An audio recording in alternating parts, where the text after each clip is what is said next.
pleasure to work with y'all, that's for sure. Thank you. All right, the defendant's in the courtroom, we're ready to resume the trial. I had reserved defendant's request to charge 6, 7, 8, 9 for argument and decision this morning. What says the state? Your Honor, the state continues to object to giving that lesser for the same reasons as before. This is alleging some violation in a manner not charged in the indictment, thus it would not be a lesser included offense. We are not arguing that this alleged one message sent on the 18th of June is the cause of death or caused him to forget about the child. What we're actually saying is that's evidence that he had not forgotten the child. It in no way reflects in any manner the charges in the indictment. It would be completely inappropriate to give this unrelated, not lesser included offense as a charge. Further argument from the defense? No further argument, Your Honor. We believe that it is adjusted to the facts and does set forth a lesser included charge as to those counts. Well, reviewing them, this is not reflective of a lesser included offense. It is arguably an additional uncharged crime. The state has the option of bringing the charges, and they've done so. And it doesn't fit the definition of a lesser included offense, so I'm not going to give defendants request to charge 6, 7, 8, and 9. I note the defendant's exception to the court's ruling. Is there anything further with the state before we have closing arguments, please? No, Judge. How about for the defense? Judge, I would just ask if the state's going to give, if the state is going to give an opening and closing, that we have a break after their opening for us to arrange a few things. Short break. Well, what if they give a 10-minute opening? What do you need a break for? Technology issues that we need to get evidence lined up and whatnot, Your Honor, make sure we can make it flow smoothly. I'll do that. Thank you. I just want to know for sure what we were doing. Absolutely. Yes, sir? We do need to perfect a record about a couple of charges that we had talked about on Friday that are now being withdrawn. Per the discussion we had Friday at the charge conference, I prepared a proposed charge, emailed it to the defense. They responded that they were not insisting on the charge. It's not required under the law. Thereafter, I sent an email to Your Honor, your staff attorney, and the defense, where we agreed that we would be withdrawing specifically state's requested charge 12 and 13. So just make that a part of the record. Yes, I kept the email that you sent me, and I've removed those from the charge. Anything else to add to that point? Are we ready to send the jurors? Judge, if I can just have about 2 minutes to set up now that we're done. Obviously, I'm going to say yes. Go ahead. Thank you.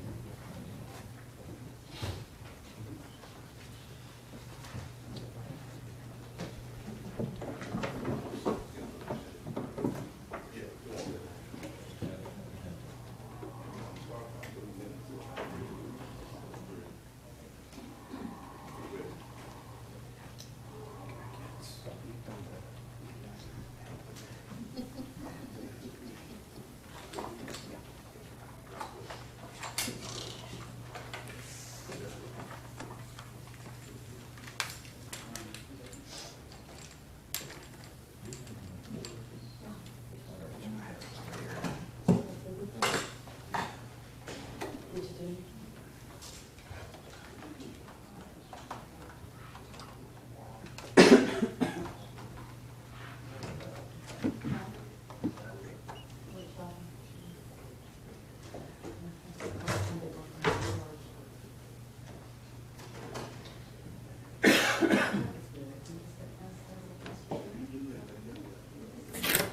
Thank you for checking on these. I knew you were doing well, just want to make sure. He's over here. I'll work on the charge all day. Actually, won't you? Yeah, that's fine. That's Just actually put the fact.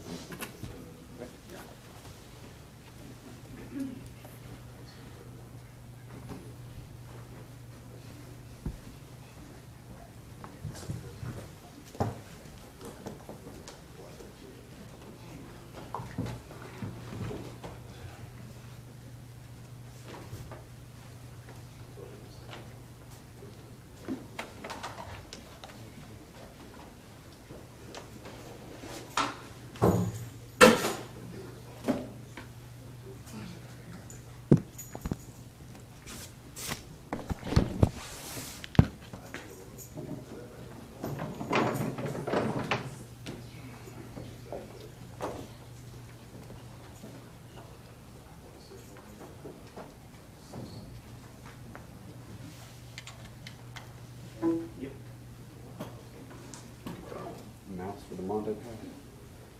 It is here.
I think we're ready, Judge.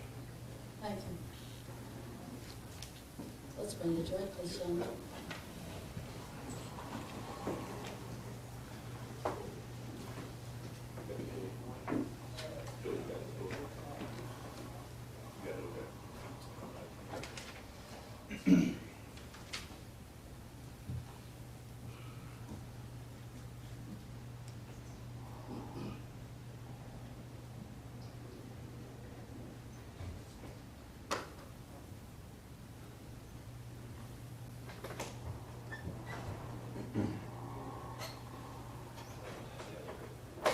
Let's all rise for the jury.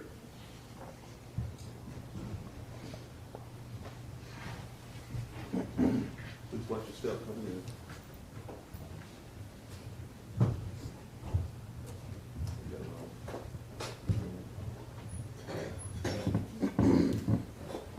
Please watch your step coming in.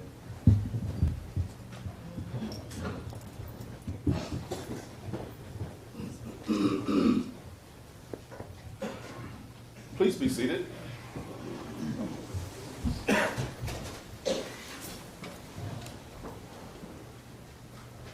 Ladies and gentlemen, good morning. I hope you all had a pleasant weekend. The weather was lovely. We are ready to resume the trial of the case. If I take you back to when you were selected and sworn as jurors, I gave you an overview of the steps and the process of the trial. And I told you that once a jury is selected and sworn, then the first phase of the trial is called opening statements. And that was the time when the lawyers addressed you and stated to you what they anticipated the evidence would show. And I told you at that time that what the lawyers said and what I said during the trial of the case is not evidence. We cannot, by what we say, prove or disprove any aspect of the case, but that our law recognizes the importance of advocacy, of letting each side speak to you at the beginning to give you an overview of the case and what they anticipate the evidence would be. And then I told you we would hear evidence.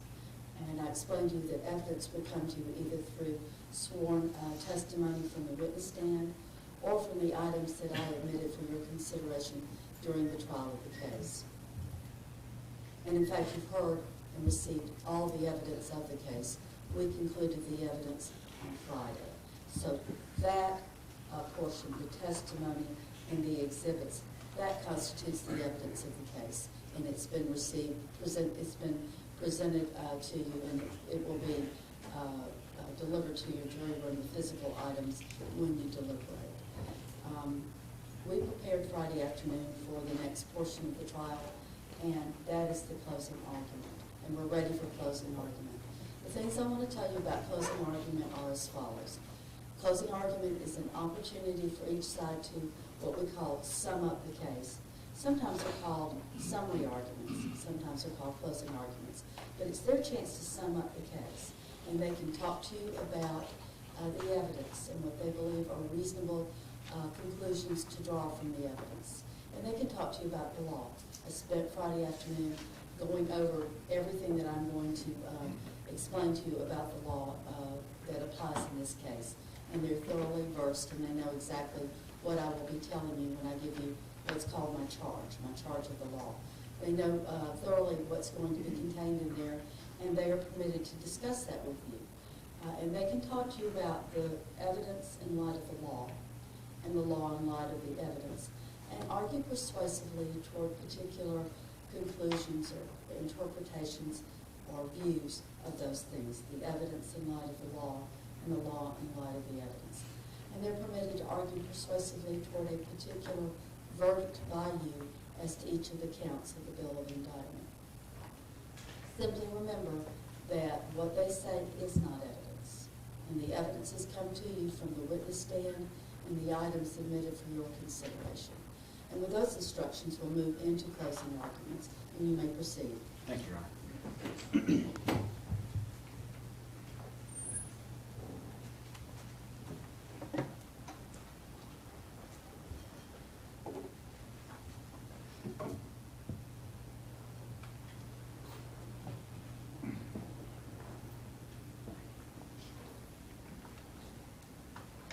I love my son-in-law, but we both need escapes.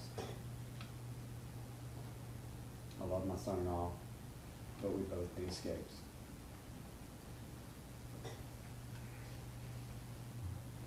Those words were uttered 10 minutes before this defendant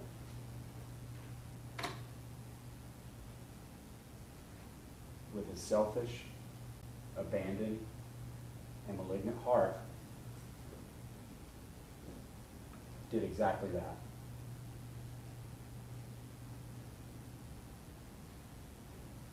He drove Cooper to that Home Depot Treehouse parking lot, and his selfish, abandoned, and malignant heart left him there to die.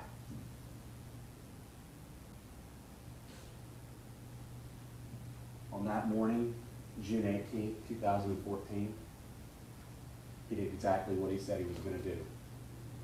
And on that morning,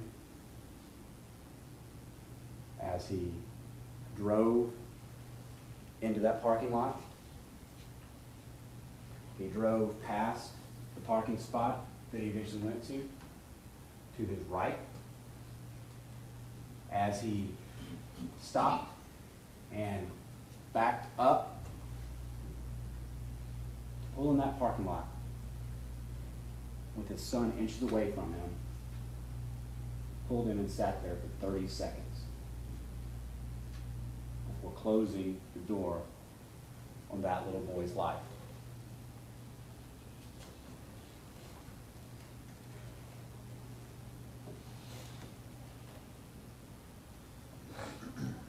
That morning, he had strapped that child into his car seat, this wide-awake, 22-month-old beautiful child who was excited to go to school and actually said as much, into a car seat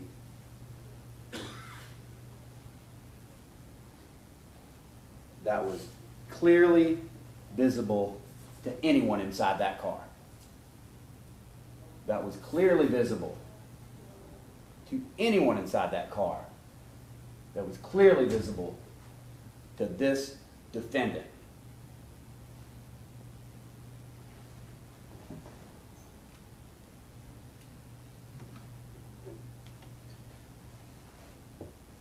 He closed the door on Cooper's life and left him to suffer an unimaginable, horrible death that just 5 days before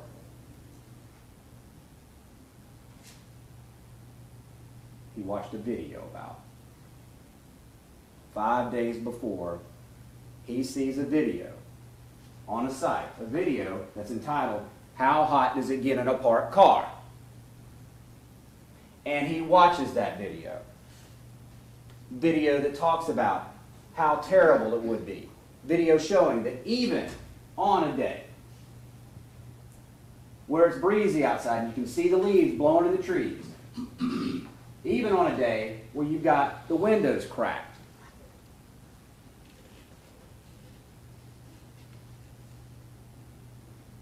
You can kill a living being in no time at all. 5 days before he closed the door on that child's life, he watched a video showing and instructing how a living being can die in quite short order. And that's a situation we know from the defendant's own words that he contemplated for his son. As he told the police, when he was watching that video 5 days before, the police didn't know how soon it was before this child's death, I watched it and I thought to myself, I would hate for that to happen to my son. And knowing what a horrible death it would be, but also knowing the effectiveness of this method of killing, on June 18, 2014, this defendant chose that death for Cooper. He closed the door on his little life because of his own selfishness, because of what was more important to him. His obsession and his other life.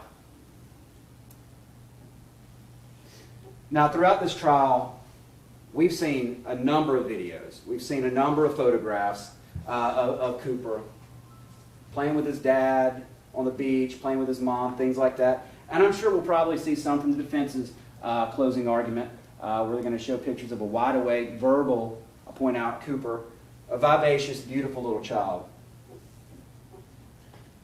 But you also saw that in this case, in the weeks that they returned from that Memorial Day weekend vacation, a vacation the defendant did not want to take Cooper on, after they got back, I know we saw one photo of Cooper a week beforehand sleeping at daycare. Out of all those videos, all those photographs, we know the defendant had been unhappy at work. We know in the months leading up to this that his wife had actually complained about him going out and that her priority was Cooper. And you're going to hear that a day, and we already heard, that a day after they had this discussion via text, he has gone on the Home Depot website and has gone to a page regarding divorce separation checklist. And a couple of days after that, he doesn't get the job at Chick-fil-A. Over this time and after that time and after the trip to Memorial Day to the beach, the evidence showed the defendant's behavior was escalating. In addition to being unhappy with his job, we know that in that time, the number of photos the defendant took or sent out or received regarding his other life, regarding the life he wanted to live, far outnumbered anything or any involvement with his son Cooper. We know that in these weeks after that vacation, leading up to June 18, 2014, at a time that his wife was asking him to come home and spend some time with her and Cooper because they were going to be leaving a few days later, he lied to her about what he was doing, and he went to a seedy Marietta hotel and had sex for money with a prostitute. That shows you the behavior and how his priorities were set and how this was escalating leading up to June 18, 2014.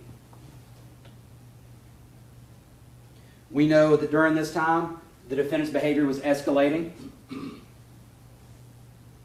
That after that vacation, he in fact was messaging with what turned out to be a 15-year-old girl. Something we didn't find out about until after indictment. And when he found out she was 15 years old and had sent a picture of her vagina, what did he do? He escalated. A child herself. And he shows the other side of this defendant with those words. And y'all have heard enough. We're all tired. But the thing is, when you're thinking about how tired you are of all that language and all that, as they said, filth, what we say is his other life, this other side, this other dark side, hey, those are his words. That's what's in his mind. That is the other Justin Ross Harris. And we know that he was leading this double life because he told people numerous times, I lead a double life. And in that double life, 2 weeks before this child's death, one of these girls he's messaging with asks him, after he's sexting with her, talking all like this, she asks him, after he's bragging about, well, I'm also a lead guitarist in a church band. Does your conscience ever kick in? And what does that defendant say? Nope. And we know for a fact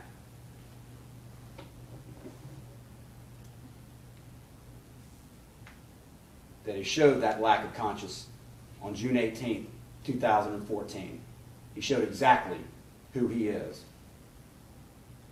We know he stated that in the weeks leading up to this, his breaking point was pretty low. We know that as June approached, his breaking point was pretty low.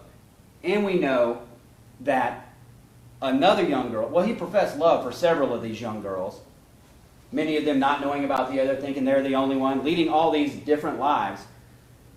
The one that he was most emotionally attached to was slipping through his fingers.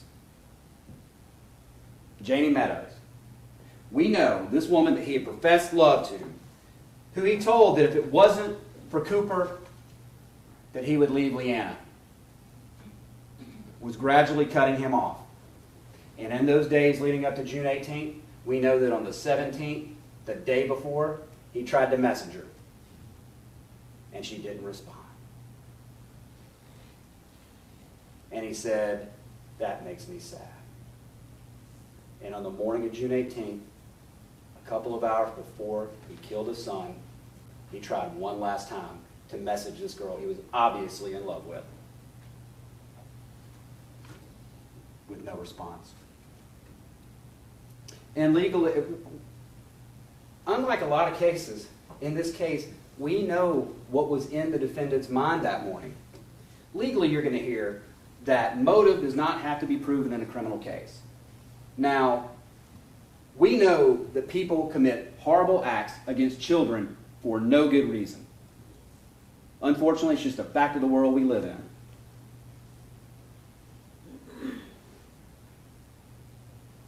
But in this case, he saw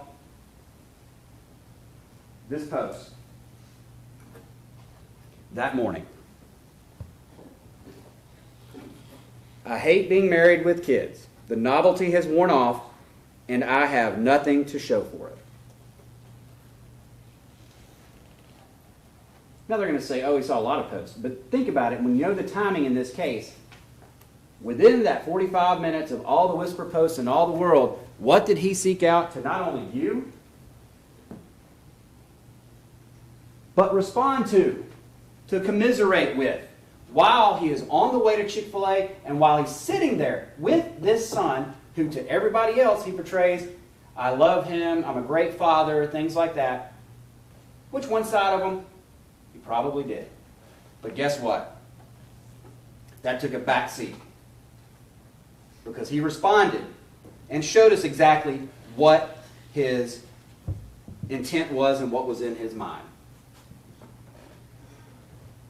He told this person he couldn't live his other life the way he wanted. His wife complained about him going out. He wanted to go out all the time, go out with other people.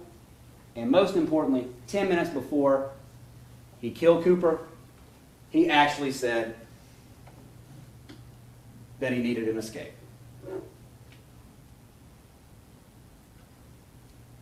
But ladies and gentlemen, with all this evidence that we've heard, I mean, it's been days and days and days and days. It's like Groundhog Day. You know, come in, y'all know you're going to hear a bunch of filthy stuff. We know we're going to hear gruesome facts. We're going to hear stuff that nobody should have to hear. But what it all comes down to in this case can be summed up by a couple of the defendant's own witnesses. It can be summed up by the people they put on the stand to support their theory. We heard last week from Dr. Brewer, and he told us on cross-examination how the facts in this case, either some of the ones that the defense actually allowed him to know, and also some of the other facts that they kept from him. We learned how the facts in this case completely differed from other cases of a failure of memory systems. Right there, point blank, this case doesn't fit. And he told us, if this child was visible, flat out, if this child was visible in that car, that is not a failure of memory systems, flat out. This is not some forgetting. If that child's visible, you're not going to forget the child. And in this case, this child was visible 3 different times. When he got into the car in Chick-fil-A and drove, making turns in traffic, going into the parking lot, backing up, pulling in, being in there 30 seconds with that child, getting his bag that's to his right, getting his Chick-fil-A cup that he just had breakfast with his son, the drink he got. At lunch, when he goes back to the car. And in the evening, when he got in the car and drove away. As much as they try, the defense cannot get away from the fact that has always been apparent in this case. Cooper would have been visible to anyone inside of that car. Flat out. Number of witnesses who testified had ridden in that car. Not a one came in here and told you that Cooper was not visible from the front of that car. Not a single one from the state or from the defense. And if there was, you're darn sure that question would have been asked. But they couldn't, because none of the witnesses could say that, because it's not the truth. If Cooper was visible from the front seat of that car, without all of this other stuff, the defendant is guilty of all counts. Now, also, while the state doesn't have to prove motive or prove that evil lurks in the hearts of some men, that humans sometimes take advantage of the vulnerable and the innocent and people they're supposed to love, we don't have to prove that. We know it happens. In this case, we know why he chose this method. He was an expert in it by June 18th. He knew more about leaving a child in the car than any other human on the face of the earth by that day. Emails, warnings, watching the video 5 days before, instructing him basically, this is what can happen. He chose this method as well because he knew that he could get attention as an advocate. It was the only manner in which he could escape his son and in some sick, selfish, perverted, as his friends called him, grandiose manner, also become an advocate and get attention in that manner.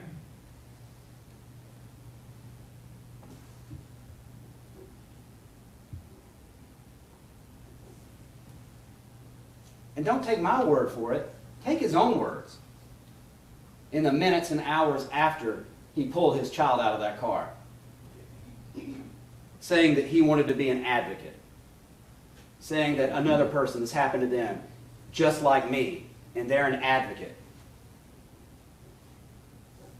This defendant thought he was going to get away with this manner of murder because he thought he was smarter than everybody else, and he didn't think anybody was going to call his bluff. And getting back to that other thing that we learned from the defense witnesses. His own brother, Michael Bajans, told us that while we may not want to believe, and this is something in a case like this, it's hard to wrap your mind around the fact that somebody could be capable of doing something like this, even though we know in the world this happens. But we know it. And the defendant's own brother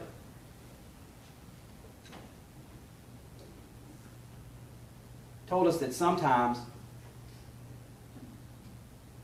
the victim is someone who the defendant actually loves. But the offender kills them anyway. He told us that a parent or someone who cares for a child and loves that child in one regard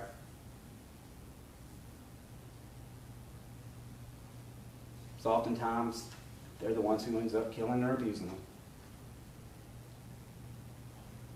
And many times over, oftentimes it's the last person that you would expect who would do evil to a child. Outwardly great people who appear to love and care for kids who do the worst to children. Now, ladies and gentlemen, I am going to talk to you a bit now. The law basically, the state has the burden of proof. I know you are going to be thrilled about this. You get to hear from me twice.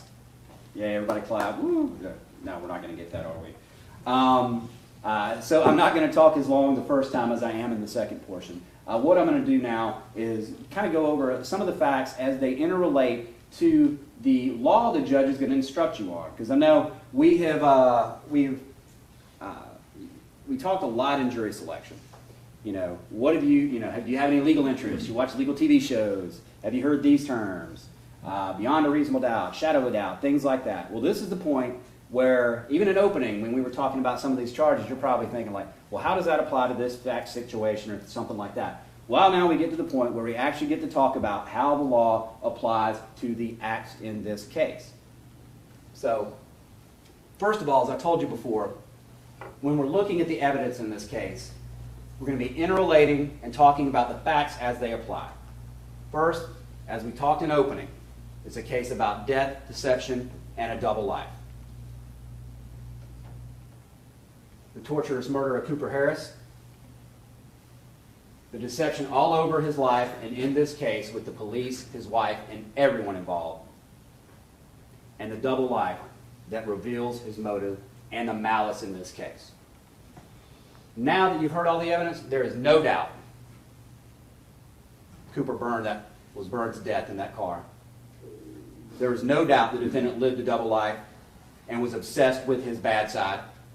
There is no doubt the defendant left Cooper in that car, and in this case, contrary to what the defense told you in their opening, responsible is guilty. Now, they came up here in opening and want to say, he's responsible, he's responsible. What do we get from the witnesses they put up? What do we get from the excuses they gave?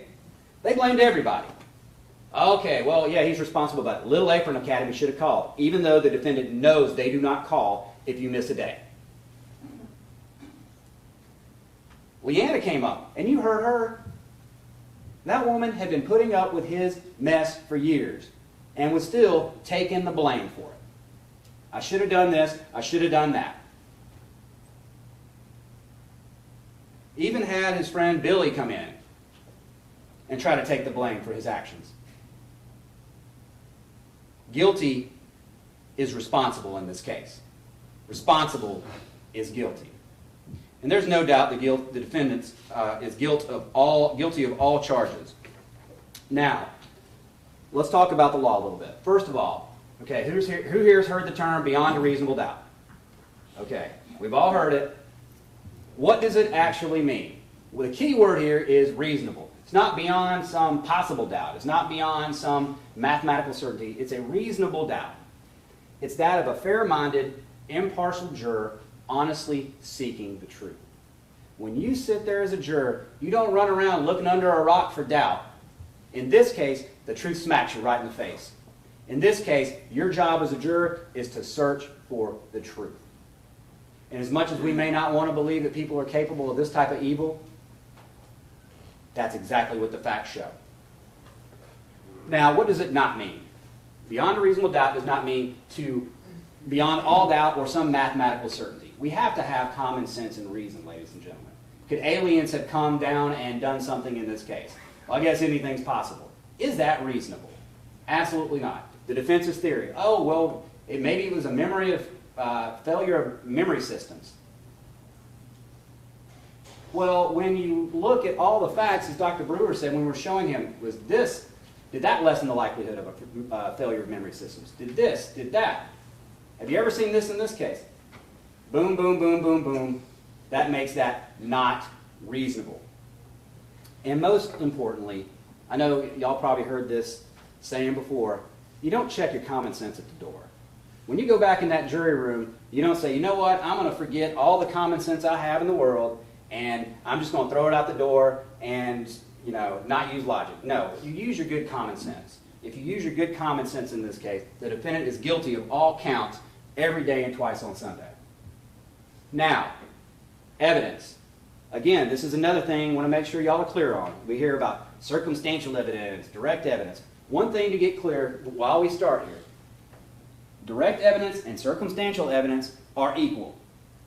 One's not better than the other. They're just different ways of proving something has happened, proving a fact, proving a defendant's guilt. It can be direct or it can be circumstantial. Now, in this case, we've got evidence of both. Let's talk about, first, we've got direct evidence, which is something that points immediately, to the question at issue. Then we've got circumstantial evidence, which is a fact proven by inference. Basically, an example I can give. I don't have my car down here. I've been having to bum rides off of all my coworkers since I've been down here. I left my car at home because I came down early, and for a myriad of reasons I didn't bring it. But what I drive, you want to guess what kind of car I drive? Not a Mercedes, not a BMW. One of the worst life decisions I've ever made, I bought a Nissan Versa in 2009. Some of y'all probably don't even know what that is. It's like a little car that you think would get good gas mileage and be eco-friendly. It's not even the one that is like electric or anything. But anyway, one of the good things about it is it does get decent gas mileage, but eventually, or on occasion, I got to go put gas in my car. Now I go to the gas tank, I pull in, I get out, pop open the gas tank, swipe my credit card, get the hose off, put it in the car. Click it. You can hear the gas start running through the hose. You see the money, unfortunately, going up and up and up and up and up. Okay, oh God, how long is it going to take to fill it up? Again, it's a small tank, so not that much. But anyway, it clicks, put the hook up, get in my car, turn it on, and it's full. Maybe I was on fumes when I came in, but the tank is full. And I drive off. Now, did I actually personally witness the gas getting into that car? Absolutely not. But circumstantially, we know it happened. That is proof by an inference. Now, let's look at these different types of evidence in this case. First, direct evidence. We have a ton of direct evidence and circumstantial evidence in this case. I mean, I'm sorry for y'all. You're going to have a little over 1,000 exhibits back there to go through. Some of them y'all probably like, all right, great, we finally get to look at this. Others you're going to be like, I don't want to look at that. So, but you're going to have a lot to go through, and there's going to be a lot of both types of evidence. First, direct evidence, the video evidence in this case. There's no doubt the defendant left Chick-fil-A at a certain time. There's no doubt He parked the car the way he did, and he left the child in that car. There's no doubt he went back into the car at lunch. There's no doubt he went back into the car and sped off that afternoon with the windows up within 3 seconds of the door closing. All kinds of video evidence in this case that is direct. You have photographs. They're going to be direct evidence in this case of the child on the scene, of the scene. Lots of photographs in this case of the car seat in that car as it appeared on June 18, 2014. Direct evidence, the defendant's own statements to the police and his wife. Remember some of those comments he made to his wife? I was dreading how he was going to look. I wouldn't bring him back even if I could. Hours after he's pulled his son out of a car. And direct evidence of him telling y'all he wanted an escape 10 minutes before he got his wish. Now, circumstantial evidence, what do we have? And there's a ton of it in this case, and I'm not going to go through every little bit of it, because when it comes down to, ladies and gentlemen, y'all's collective knowledge and memory of the facts and evidence in this case, y'all sitting together going over it, is going to be much better than just me sitting up here telling you what happened, or the defense attorney sitting here telling you what's happened. That's why we have you guys here in this case. But I'm going to go over some of the stuff just so to recap, because we've been going for several weeks now. Circumstantial evidence. Not just the video that he returned to the car at lunch, but the fact that he returned to the car at all. And we'll talk in more detail about that later, about what that means and what it didn't mean. Motive evidence in this case. Motive evidence showing this person's double life and what his priority was in the days leading up to, and especially on June 18, 2014.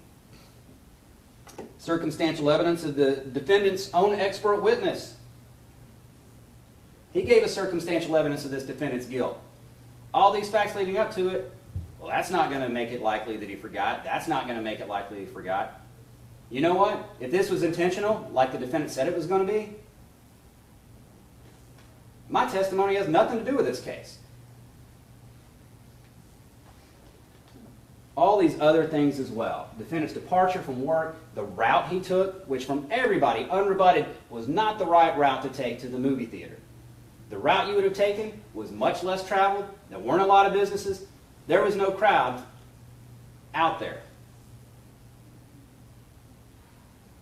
The smell in that car, circumstantial evidence.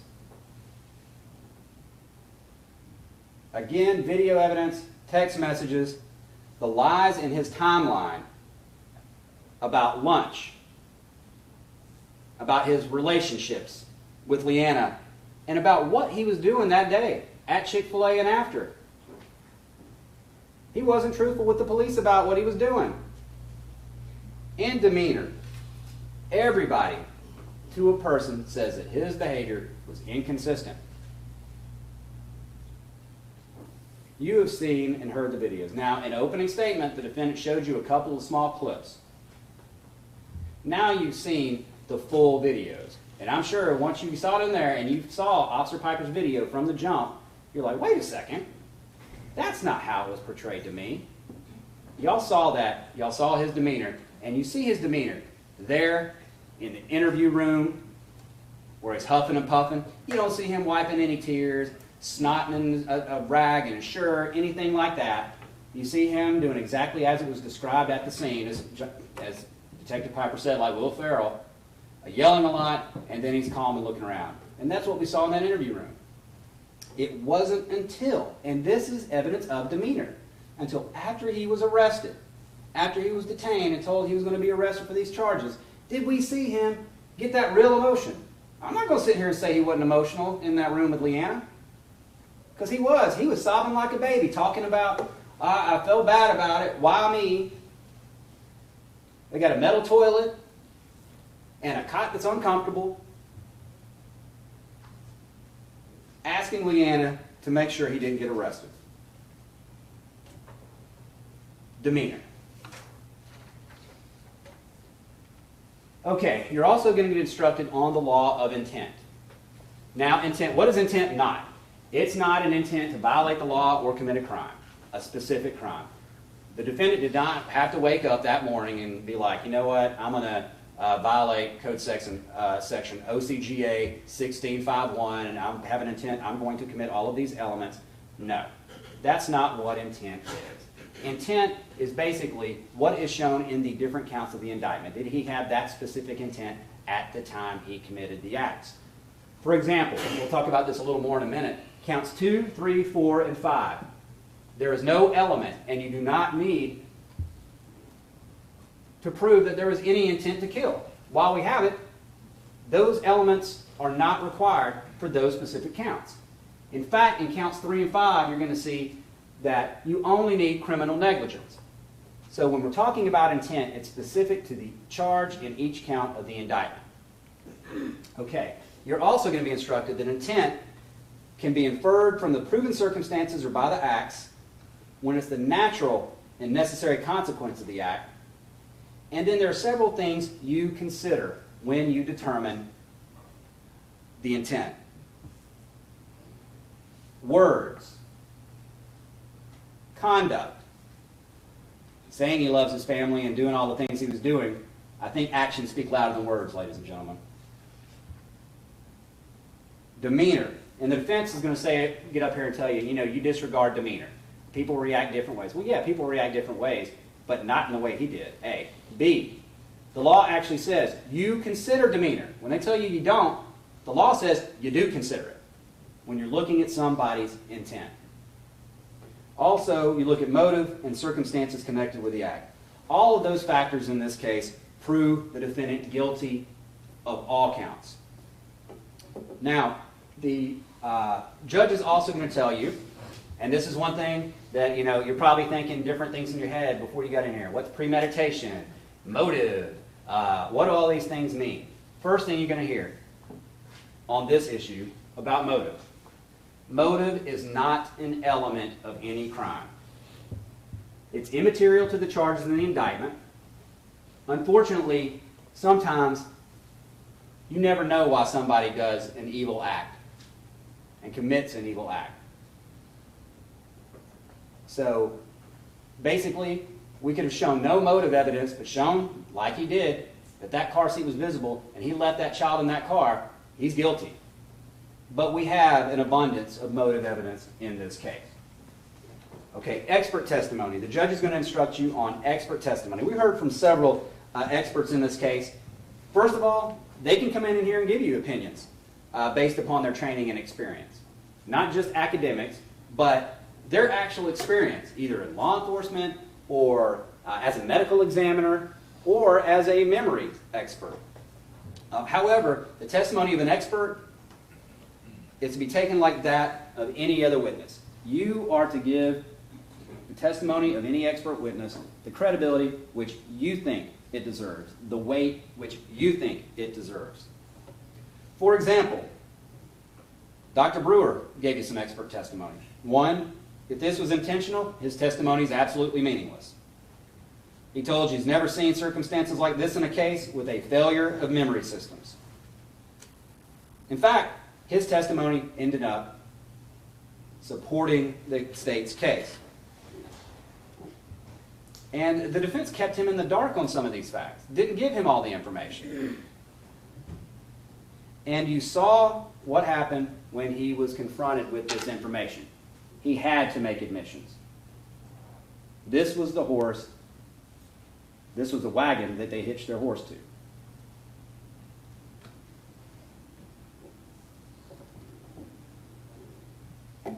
And even you can discredit some of the end of his testimony when he was asked, and y'all saw this, and I think everybody was exasperated in here at that point. So you would agree that if this person is fatigued, and it's because he's doing all this stuff instead of working, and he has made himself tired, and he's fatigued because he's doing everything but take care of his kid, doing everything but being responsible, that makes him responsible. Well, no. He knew he couldn't say yes to that. because it would have sunk the defense completely, but we all saw it. All right. Punishment. We talked about this in jury selection. We don't really need to go into it, but punishment, if anybody, you can't consider the issue. It's not an issue if there is any punishment in the case for a jury. I know y'all been here, y'all been following the instructions marvelously. This has been a pretty exceptional case as far as having to follow certain directions you may not obviously or always have to, things like that. One thing is, obviously you can't consider this. If anybody in the jury room starts talking about this issue or anything, you need to send us a note because that wouldn't be following your oath. But I know y'all have done everything outstanding in this case, so that's not going to be an issue. Just letting you know that's the law. Venue, it's not going to be an issue in this case. While we're in Glenn County, this case happened in Cobb. What we have to prove venue is where an injury happens or where the child dies in a case like this where there's a child or where the body of the person is found. In this case, there's no doubt. Every act and everything involved in this case, you've heard the testimony that it all happened in Cobb County. So there's no doubt the venue has been proven in this case. Okay. The same subpoena power as the state. Now you're going to hear the burden of proof and the presumption of innocence. The defense is always presumed innocent when they come in this courtroom. And that's one of the great things about this country. Everybody comes in here with that presumption until the state removes that presumption with evidence. It's a great country because we have that. But in this case, it has been removed. Because also, it's a great country where some other countries, they put up with child abuse. They don't care about it. We have laws to protect children. Now, in proving that, and with that presumption of innocence, the defense could sit there, they don't have to put up evidence, they don't have to put up witnesses. They could play dominoes over there if they wanted. However, when they choose to make an argument, or when they choose to ask certain questions, or when they choose to put on witnesses and things like that, they have the same subpoena power as the state. To bring in any witness they want. To bring in any evidence that they have that they want. So just know that. They have absolutely that same ability when they're up here arguing about something. Judge, I'm going to object. I'm going to object that this is a burden shifting argument. This is improper. Judge, the law's been cleared for about 30 years on this. Go ahead and argue. Thank you. But ladies and gentlemen of the jury, I'll instruct you on burdens, and that's what you should follow. Go ahead. Thank you, Judge. So as I said, they have the same subpoena power as the state. Now, let's talk about the charges. What we're going to start with here, we're going to go from the bottom of the indictment up, as far as the bottom charges starting with counts 6, 7, and 8, and then go up as we talk about different levels of intent, different levels of proof in this case. So let's start here. First of all, we're going to talk about counts 6, 7, and 8 as a group. Then we're going to talk about counts 3 and 5 together. Then we're going to talk about counts 2 and 4, and finally count 1. So let's start. Count 6 on 6, 7, and 8. This is going to be criminal attempt to commit the crime of sexual exploitation of a minor. And these crimes, when we're talking about minors, pursuant to this count and count 7 and 8, it means somebody less than 18 years old. A child less than 18 years of age. So, to prove criminal attempt of a crime, what we have to prove is that the defendant took a substantial step toward the commission of the crime. The crime in this case would be sexual exploitation of a minor. What we have to prove is that he took a substantial step to persuade, entice, ask for a person under 18 years of age to send a lewd picture. In this case, under the law, it would be a lewd exhibition of the child's genitals. That is sexual exploitation of a minor. Also, that can be committed not only by trying to get somebody to send that to you, but it's a completed crime if you possess that type of photo. If somebody sends you a picture, either the minor themselves or another person, if it's a photograph or image of somebody under 18, then that's a violation of the statute. So, did he commit a substantial step toward that crime? Specific instances, well, first of all, this is not a completed crime. If that photograph had actually been sent from the victim CD in this case, who testified to you, who was 16 to 17 years old at the time, if she had sent that photograph to him and he possessed it, it would actually be the completed crime. But what we have is him trying to get that. here, there's no doubt, unrebutted. She was 16 and 17 years of age at the time, a junior in high school with this married 30-something-year-old with a child messaging her. This was an attempt, and you'll see with the date range in the indictment, that was ongoing.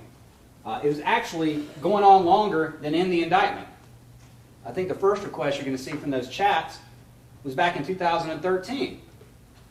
Repeatedly, over and over and over again, at least 6 requests for the defendant to send, for the victim to send the defendant picture of the child's genital area, vaginal area. There's no doubt about it. It's there in black and white in the chats.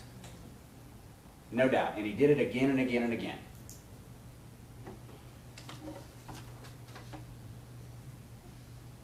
Also, just in case, even if he thought that while he could statutory rape, you got to be under 16, things like that, that wasn't the crime he's being charged with. And ignorance of the crime is not a defense, just so you know that as well. And the defense isn't going to argue that because they know that full well. Now, so there's no question whatsoever. The defendant just in that one notebook is guilty of count 6. He's obviously going to be guilty of counts 7 and 8 now as well. First, dissemination of harmful materials. In this count, it's charged one way. In count 8, it's charged a different way. First, you send to a person under 18 years of age printed matter. In this case, that can be typed form, via phone, via computer, things like that. Explicit and detailed verbal descriptions and narrative accounts of sexual excitement and sexual conduct. And that taken as a whole is harmful to minors. The chats in this case show that this defendant was coaching a 16-year-old on how to perform oral sex, sending photos and foul descriptions of sexual acts. And the difference in this, and why this is a crime, he's an adult. He's an adult, 33-year-old male, and it is harmful. Who knows the lasting psychological issues years down the road when you've got a child thinking about the bad decisions she made when she was listening to an adult. An adult that she admitted she was in love with. And a defendant, if y'all remember, who told her that he wasn't going to follow through initially with her as far as having actual sex or anything because he knew she was innocent. Y'all remember she said that. He said he knew I was innocent, knew I was vulnerable, but he still used her for his own sexual obsession. Count 8.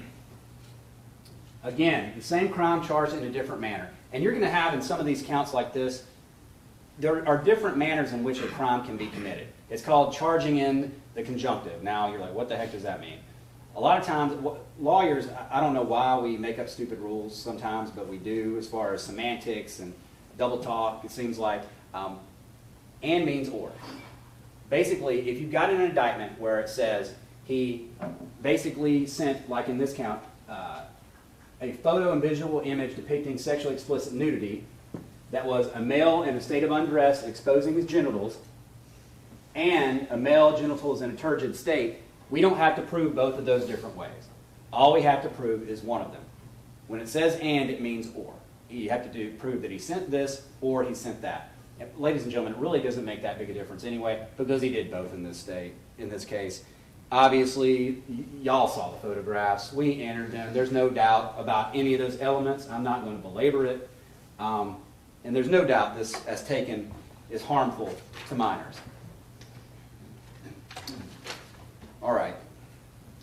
Now, let's go to counts 3 and 5. Counts 3 and 5. Felony murder based upon cruelty to children in the second degree. Now, what do we have and what are the elements of these two crimes as we talked about them in the indictment?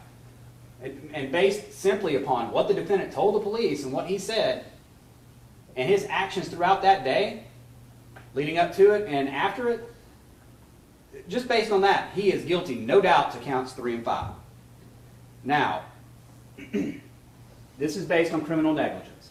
Now, what does this mean? How does this work together? The underlying felony and felony murder. Felony murder as opposed to malice murder that we'll talk about later, does not require any intent to kill or specifically any type of malice, although that may be a component of one of the lesser charges.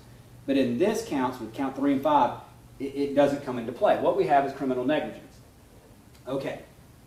First of all, for counts 3 and 5, there is no intent to kill element. There is no malice element. Basically, look at it kind of from the bottom up, starting with count 5. What do we have to prove? That Cooper was under 18 years of age. There's no doubt about that.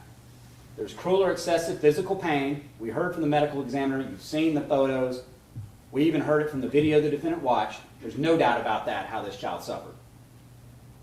With criminal negligence. And basically, to make it felony murder, all we have to show is that based upon those acts, the child died. That's it, cut and dry.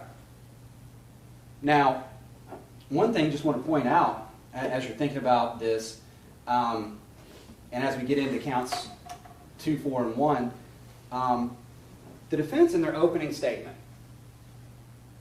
made a huge deal, and I think it was about 8 minutes in, and said that they want you to pay attention to something that is crucial to this case. That is basically a linchpin of their case. He told you wanted to listen, want you to pay attention to this very closely, because it's very important when it comes to intent in this indictment. He told you the defendant was not sexting that day until after he dropped Cooper off. That's what they were hanging their hat on in their opening. They told you that that was a crucial part of their defense. And right out the gate, we know that's not the truth. That's not the evidence. That's not what happened. So, when we're looking at counts 3, 5, 2, 4, and 1, keep that in mind. This was crucial to their case, and the evidence was completely the opposite. This defendant, there was overwhelming and undeniable evidence of criminal negligence in this case. Before we even get to motive, just based on his statements alone and his actions that day. So, what is criminal negligence under the law? It's an act or a failure to act that demonstrates a wanton, willful, or reckless disregard for the safety of others who might reasonably be expected to be injured by that act or failure to act. Okay, safety of others who might be reasonably expected to be injured. Everybody knows that leaving a child in a car for 7 hours, that's a danger. That's reasonably going to be expected to injure. And as far as a reckless disregard, let's talk about that for a minute. Just looking at the defendant's own admissions. We're not even getting to all the evidence in the case. This defendant knew more than anyone in the world, it seems, about the dangers of this. He told the detectives as much. He'd seen an advocate on TV. Or actually, I don't even think in the interview he said it was a TV necessarily. He saw an advocate this happened to. He talked about a dog that this had happened to when he was in Alabama. 5 days before, he saw a video about the dangers of this. And even put his son in an animal's place. And said, I would hate for that to happen to my child. He got look again emails, an email from his wife. They had talked about the dangers. Y'all remember those conversations? That was our worst fear. We talked about it a lot. The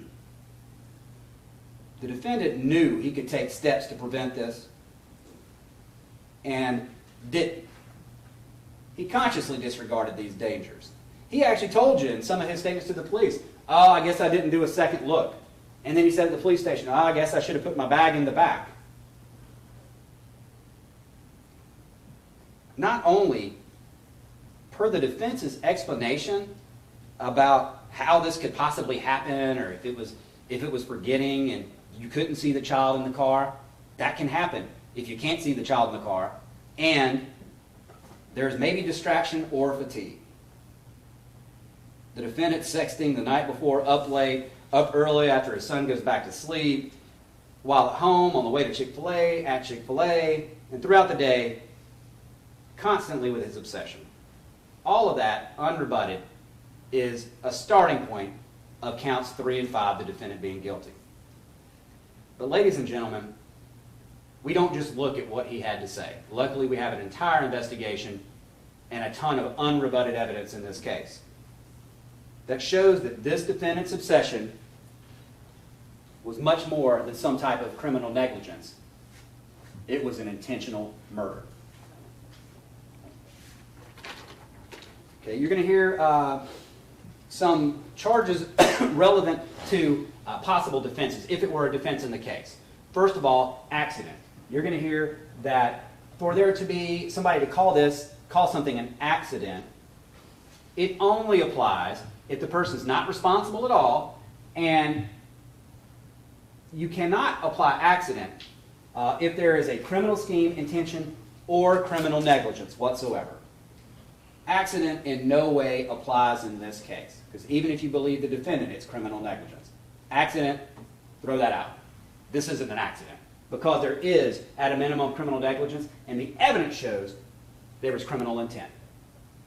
Mistake of fact, that's not going to come into play either, because that says it's a mistake if it is induced by the defendant's own fault or his own negligence. It is not a defense. Take mistake of fact, throw it aside, because legally you're going to hear it doesn't apply to this case based on these facts. All right, counts 3 and 5, no doubt the defendant is guilty. Okay. Now counts 2 and 4, felony murder based on cruelty to children in the first degree. Let me talk a little bit about this. This, as charged, there is no requirement of an intent to kill, even on these counts. No requirement of an intent to kill. There is a malice element, but we're going to talk about that because malice as it applies to cruelty to children in the first degree is a little different than malice as it applies to malice murder we're going to talk about in count 1. So, starting again from the underlying felony cruelty to children in the first degree, we have to prove that Cooper was under 18 years of age, check. That he suffered cruel and excessive physical pain, check. And that the defendant maliciously caused this. And we're going to talk about it. What does that mean for this count? And then based upon that, for the felony murder that works with it, all we have to do is prove that as a result of this count, as a result of that act, the child died. So, looking at it, what does malice mean for counts 2 and 4? It can be one or the other, two things. It's not ill will or hatred. And we're going to talk a little bit about that more in a minute, because y'all heard the defense ask several people about ill will or hatred. Playing word games, because those aren't elements.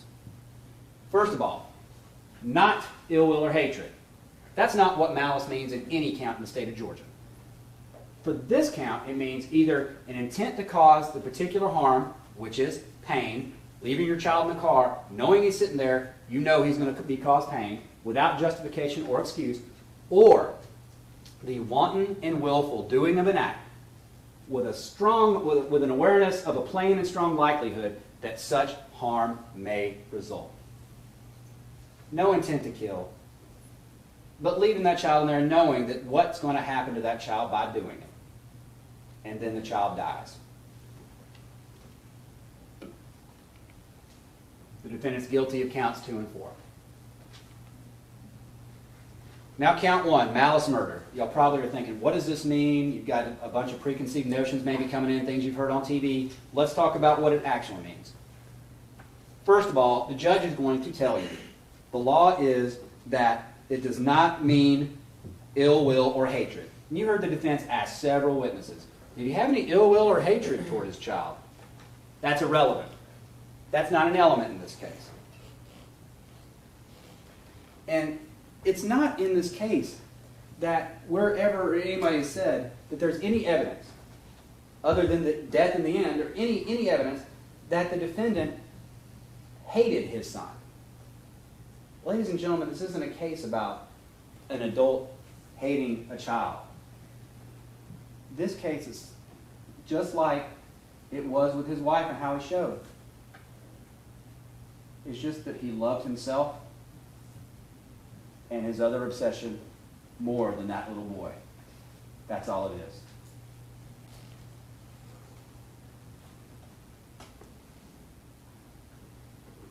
It's not ill will or hatred.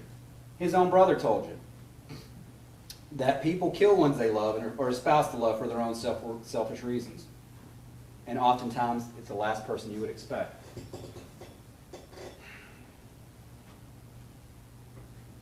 Malice aforethought caused Cooper's death by leaving him alone in a hot car. Not ill will or hatred. What it is, for this count, malice, it's a killing without justification, excuse, or mitigation. This case is the epitome. Killing a young child, there is no excuse for it. No justification. No mitigation. The fact that he was a good dad on some other occasions does not excuse or mitigate taking a life for your own selfish reasons. Now, malice, as it's defined, it can be either express or implied. And we have both of those in this case. Now, what does express malice mean? What does implied malice mean? Express malice is the deliberate intention to take a life. The deliberate intention to take a life, which is shown by external circumstances capable of proof. In this case, the express malice, the hours that child spent in that car, the helplessness of this young victim, the defendant himself expressing 10 minutes before that he needed an escape. Implied malice. Now, what is that? It's when no considerable provocation appears and when all of the circumstances of the killing show an abandoned and malignant heart. This killer's heart abandoned this child long before he died. This defendant's heart abandoned this child when he left him to die a terrible death in that car, when he came back to check the scene at lunch, maybe even to make a discovery in front of his friends there until they pulled off too quickly. Quite possibly discovering, as we've heard from the evidence, that Cooper could have been alive in that car. And abandoning him yet again. And sat there malignantly while that child cooked in that car. That, ladies and gentlemen, in this case, is the epitome of an abandoned and malignant heart.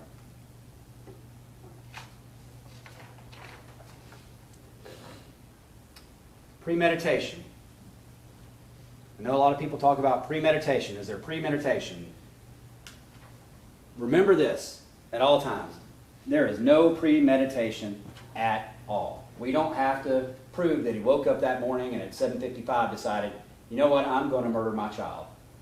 Unfortunately, most cases like this are a crime of opportunity. When it presents itself, and when your mind gets in that point, you do it. Now, one thing, I've never been able to whistle very well. My wife gets mad at me when I try to whistle, and that's terrible. I can't do it. Another thing I can't do is snap. A lot of people give examples of how quick malice can be formed. And they snap, because it's that quick. Malice can be formed in an instant, and the judge is going to tell you that. As soon as the defendant decided and formed that in his mind and said, you know what, I'm shutting the door on this child, that's malice. There's no premeditation required. Although the evidence screams that he'd been thinking about this for quite some time. We talked about no motive being required. We talked about it being formed in an instant. What is the malice in this case?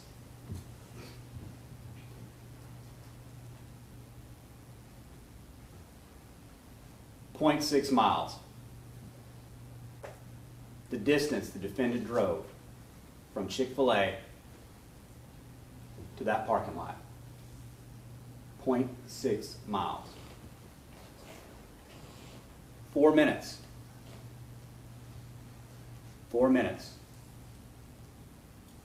Around that time, about the time it took the defendant to get to from Chick-fil-A to the first time he's seen pulling in that parking lot. 4 minutes had also included the time that he would have gone out to strap his child into the car, where he talked to his child, where the child was awake while he strapped the child in. It's much less than 4 minutes, but that's malice in this case, that amount of time. 30 to 40 seconds, the amount of time it took for him to pull out of Chick-fil-A and turn around at that U-turn and make that decision to not take him to school. 30 seconds. The malice shown, the time that he spent in that car after he had pulled through, backed up, and parked that car with that child sitting right there, visible to anybody in that car. 3 seconds. The amount of time it took him to close the door in his car, windows up, and drive off at the end of the day, because he knew he had a dead child sitting there beside him. 1 return to the car. 1 return to the car that he lied about. And the defense is going to say, well, Winston forgot too. Well, keep in mind, Winston told you, well, he wasn't going to get light bulbs. He was distracted by his phone. Keep in mind, this was not Winston's car. This was the defendant's car. This was the defendant's child. This was the defendant who opened up the door and got in the frame. This is the defendant who threw light bulbs. Threw light bulbs. And we'll talk more about that later. Why would he try to avert his head? Why would he throw light bulbs instead of sitting them down in the back seat or taking them into the building? Because he knew what was there. He opened up that door. Whether he was alive or dead, he knew exactly what was there.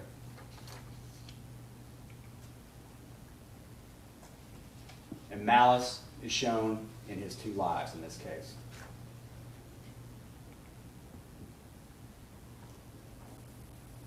And his desire to escape from one of them to leave the other.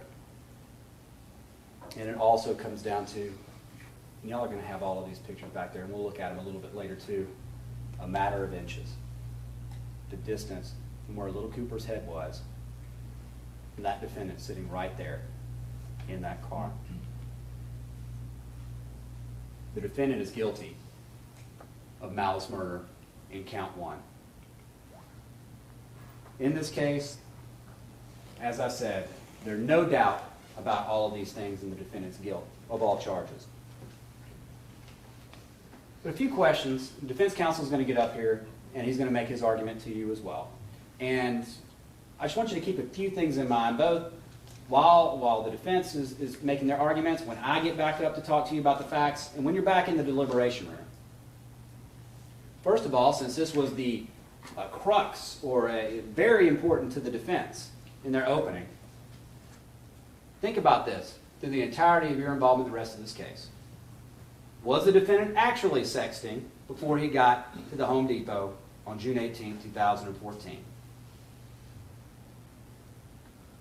If so, that blows the defense's argument out of the water from opening. Did the defendant, in fact, lead a double life?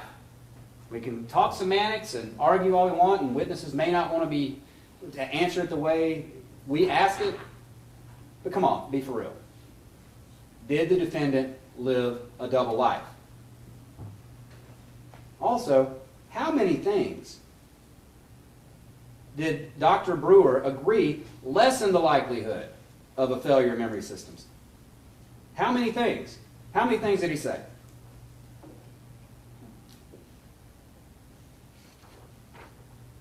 A case that he initially said was not unique and then could not give one similarity about with any other case. Finally, is that how the crime scene looked? On June 18, 2014? Is that photo accurate? Car seat the defendant put him in at Chick-fil-A? kissed him, navigated changing lanes on the way to that parking lot? Is that the car seat? And how it looked when he passed the parking spot on the right? And as the defense tried to say, oh, that's some choice parking lot. Sorry, I'm kind of train of thought, but it came to mind then. Remember how they tried to do that with that one witness? Oh, this is some special parking lot. The video you saw, all the other parking spots were full. That one was left open that day. So come on. But in any event, is this the same parking seat, the same car seat as when he backed up? Backed up like this and pulled straight. Is that the same car seat that was in there and how it looked when he was in there for 30 seconds on June 18, 2014? Is that how the car seat looked when that child left Chick-fil-A wide awake,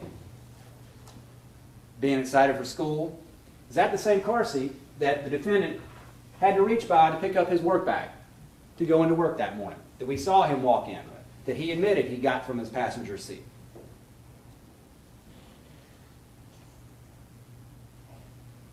Is that the same car seat that he got back into that afternoon and within 3 seconds sped off and drove for some time with that child there, having been baking all day in that car, making those turns all the way there on a route that he shouldn't have taken?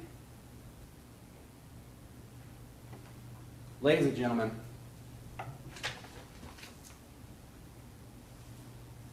it all comes back to this. That's how that car seat looked on June 18th. The defendant's guilty of all counts. Thank you. Ladies and gentlemen, close your pads and retire to your jury room for a short break. Open mind, no conversation. Let's all rise for the jury, please. Please watch your step going down.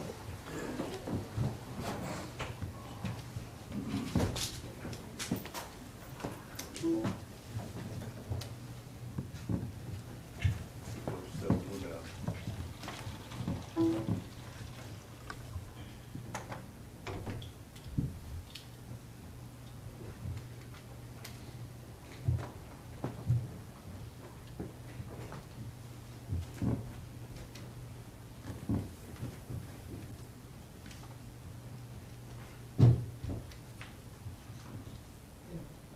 Bill.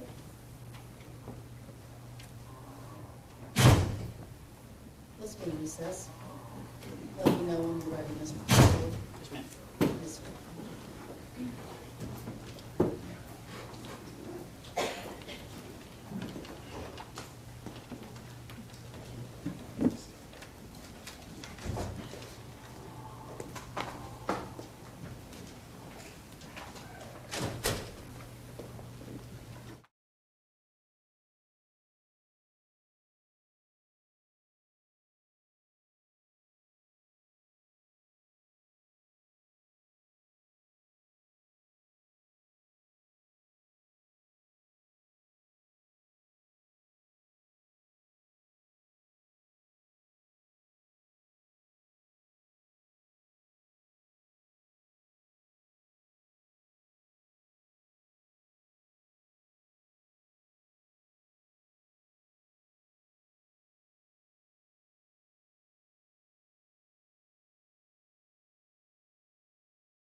proceed with the defense.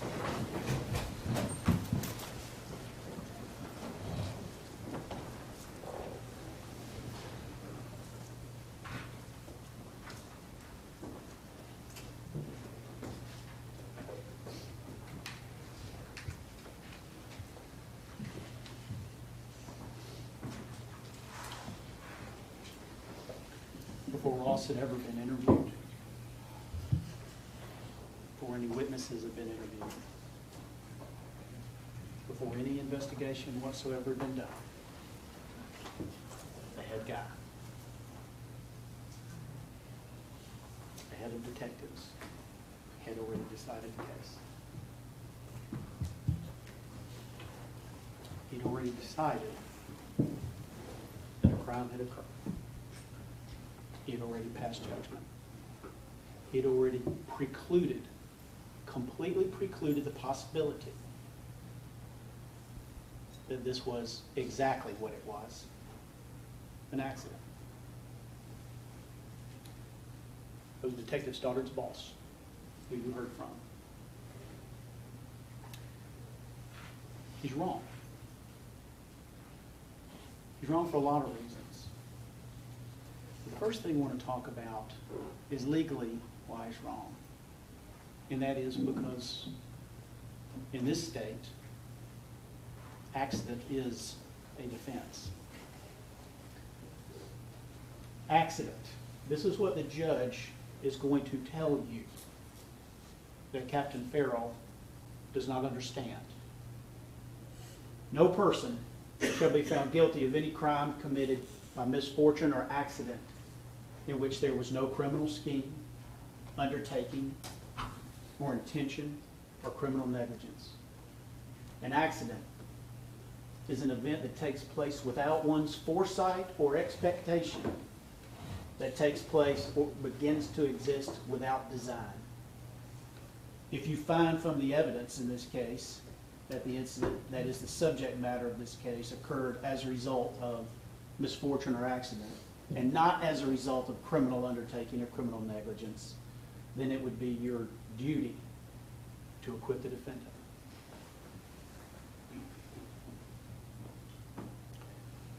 The Cobb Police made a decision right there on the scene. It was never, ever a consideration that this was an accident. And that's why you've seen and heard throughout these weeks that everything Ross said was suspicious. Everything he didn't say was suspicious. Everything he did was suspicious. Everything he didn't do was suspicious. Every way he acted, he reacted. He screamed too hard at the scene. He didn't cry in front of us. He cried in private on tape, but we couldn't measure his tears, so we don't know if it was actual tears. He cried when he was with his wife. We were secretly recording them, but that doesn't count because he was probably just faking that.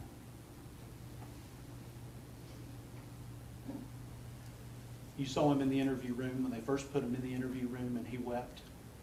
You saw that. And what I want you to consider is this. If he's putting on some sort of a show for somebody, why is he doing it alone? Why is he doing it in the room after they've closed the door?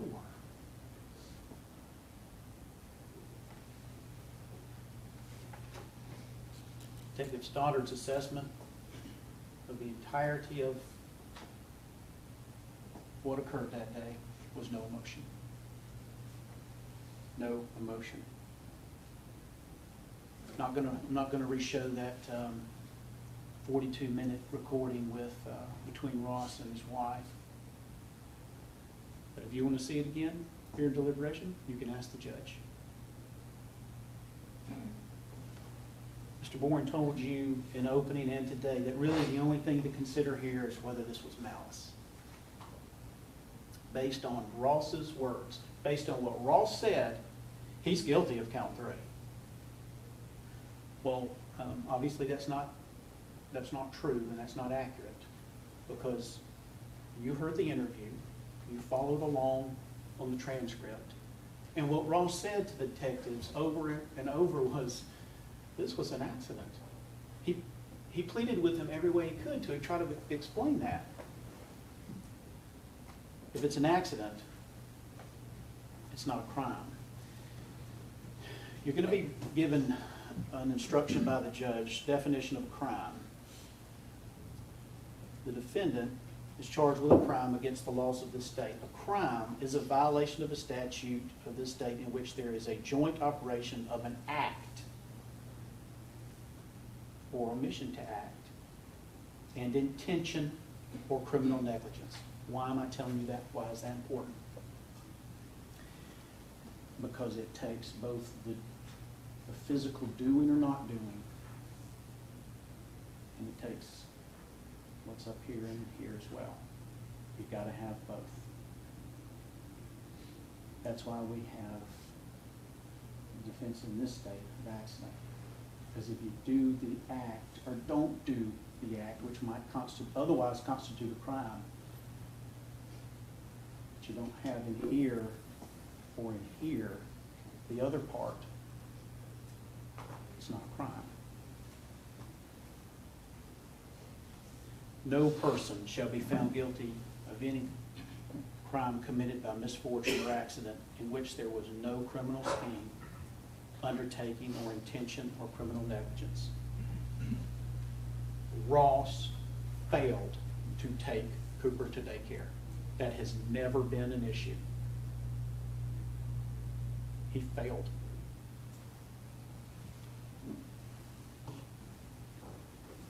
He left him in that car. That has never been an issue. There's no question about it. As I told you in opening, and as Ross explained from that very day, he is responsible. He is absolutely responsible. Only him, nobody else. And he has acknowledged that from day one. He is responsible. But responsible is not the same thing as criminal. It is not. The state has not disproven that this was an accident. It is their burden to do so. And there's a reason why they can't disprove beyond a reasonable doubt that it was an accident, and that's because it was.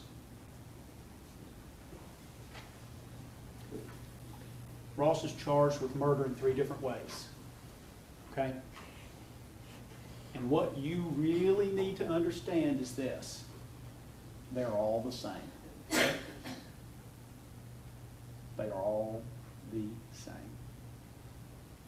We don't have gradations of murder in Georgia. It's not 1st degree or 2nd degree or 3rd.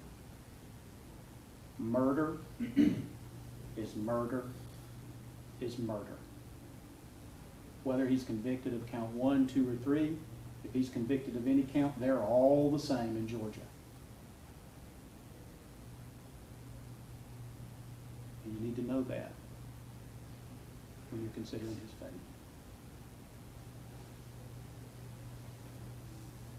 Each count is just a different theory of murder. And the state's entitled to do that. You're entitled to charge in different ways. But we spent 21 days with them charging down 1 track and 1 track alone. This entire trial has been about count 1. The state's theory in this case that Ross intended to kill Cooper. Malice. That's been the state's theory from the beginning. He meant to do it. He intended to do it. That's been their case. That has been what they have tried to sell you throughout this entire trial.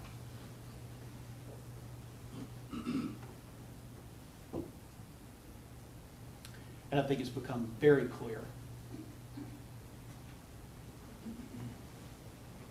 that Ross treasured Cooper and had no reason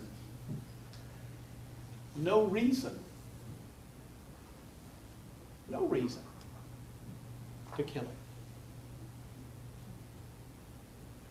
Count 2 says it would, felony murder count would be that Ross meant to cause Cooper excessive physical pain. So he just meant to cause him pain. And Cooper died as a result of that. Well, there's absolutely no evidence of that.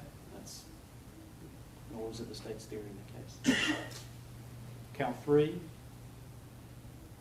Ross acted with criminal negligence in committing cruelty to children, and Cooper died as a result. That's what count 3 would say. So what's criminal negligence? Well, Mr. Boring went over that with you. I'm going to go over it with you again briefly. Criminal negligence is an act or failure to act which demonstrates a willful, wanton, or reckless disregard for the safety of others who might reasonably be expected to be injured thereby. So, to be criminally negligent, a person has got to recognize that by what they're doing or what they're failing to do, it's reasonable to expect that someone is going to be injured as a result. But they do it anyway. In other words, to be criminally negligent, you've got to know there's a danger out there. You've got to understand there's a danger out there, but I'm going to do it anyway. I'm going to do it anyway. And you really need to understand this is a legal phrase with a legal definition. It is not the same as simple negligence. It is not the same thing. We're not talking about being careless. That is not what the definition of criminal negligence is. Let me give you some examples. All right, if I'm going to, if I need to cross a highway at night with my children, and I recognize it's dangerous to cross that highway unless I do it at a crosswalk or a light. I recognize that danger. And I willfully and recklessly, I do it anyway. And my child is struck by a car. Well, I certainly had every reason to believe there was a possibility, very reasonable possibility, that child was going to be injured when I decided to do what I did. And even knowing that, I did it anyway. That's criminal negligence. Let me give you another example. Let's say I have my child in a car seat, and I'm taking him to daycare. But I swing by the office just to run in and grab a file. I'm just going to go in and get one thing. Well, I know that when I leave my child unattended in that car seat, I know there's a possibility that somebody could come, thief, bad guy, whatever, and get my child. And I also know that there's a possibility I may go up into that office and something may happen to me. Maybe I get embroiled in an argument or phone call or whatever. It's reasonable to expect that. And meanwhile, my child's going to be alone. And even knowing of those possible dangers, I do it anyway. I go ahead and I go up there and do it. That's criminal negligence. That's willful and wanton. I do it even knowing that there's an expectation, reasonable expectation, that my actions could result in injury. Here, we don't have that. We don't have a willful, wanton, or reckless action or inaction. We don't have that. In the course of pulling out of the Chick-fil-A and getting back onto the road, Ross forgot. He didn't choose to forget. He just forgot. And it doesn't matter. It doesn't matter what he's thinking about. It doesn't matter if he's thinking about sports or it doesn't matter what it is. Anything. Politics, work, sex, whatever. Why? Because you don't anticipate that you're going to forget. That's not how it works. And we got out of the car with Cooper in the back at the treehouse. He'd forgotten him. He'd already forgotten him. He can't anticipate or expect that Cooper was going to be injured if when he got out, he'd forgotten he was in there.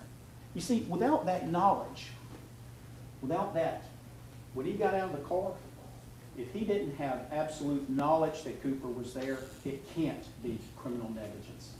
He had to have that knowledge.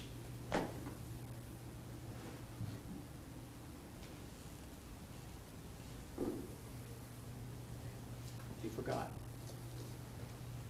And the same goes for the rest of the day. I'm sure that Mr. Bourne's going to talk to you about all that went on during the day. Listen, it was a regular day. He worked, he went to meetings, he texted, he went to lunch, he sexted. He did the things he would normally do during the day. But if he doesn't know that Cooper's out there, if he doesn't know it, it can't be criminal negligence. Why? Because he can't, there's not that expectation, that knowledge that an injury could result. If he doesn't know, there's no way it can be criminal negligence. He's clueless. And he doesn't take action because he's clueless.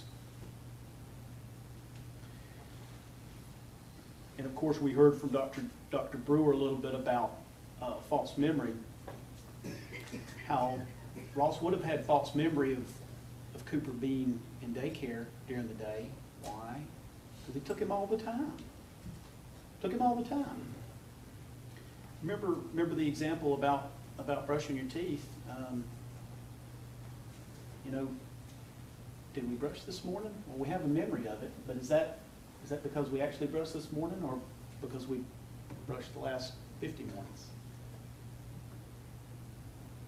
If Ross didn't know that he was in that car, it cannot be criminal negligence.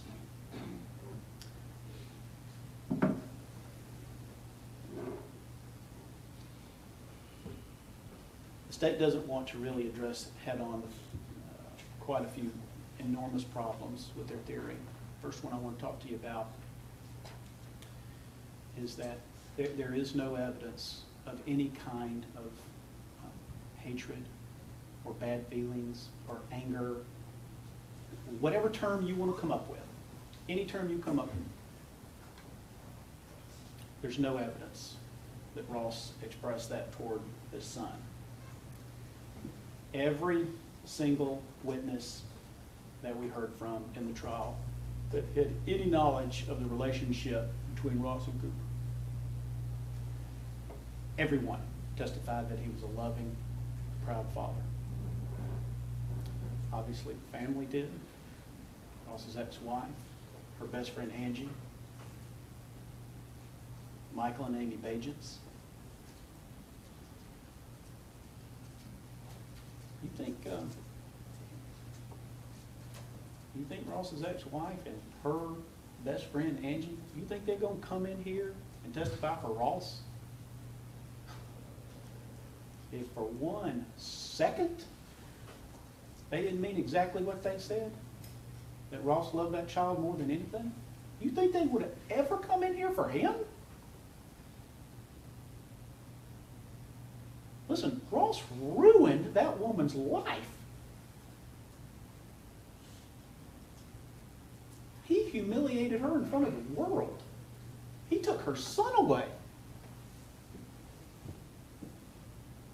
You really think she's going to come in here and her best friend's going to come in here and say anything about how much Ross loved his little boy? If they didn't know that this was an accident? Think about that. Ross's friends, Michael and Billy, they saw the same thing. They testified to it. Co-workers, Jelani, Andre, Brandon, Brian, Winston, Alex, Jason. Ross bragged about Cooper at work. Little Aprons Academy.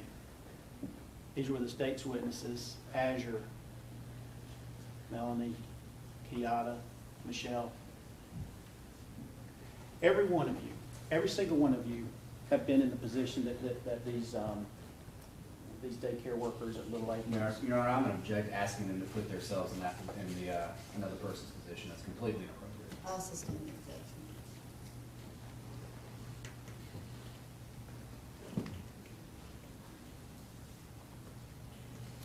These ladies that work with children day in, day out, you think that they have the opportunity to see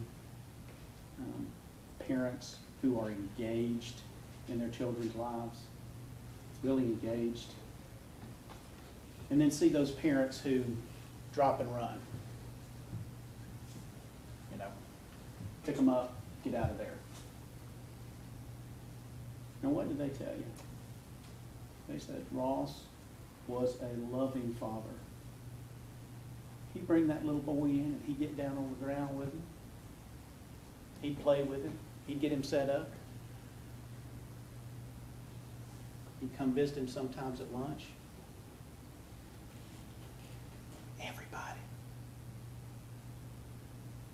Everybody that knew him said he loved that little boy more than anything.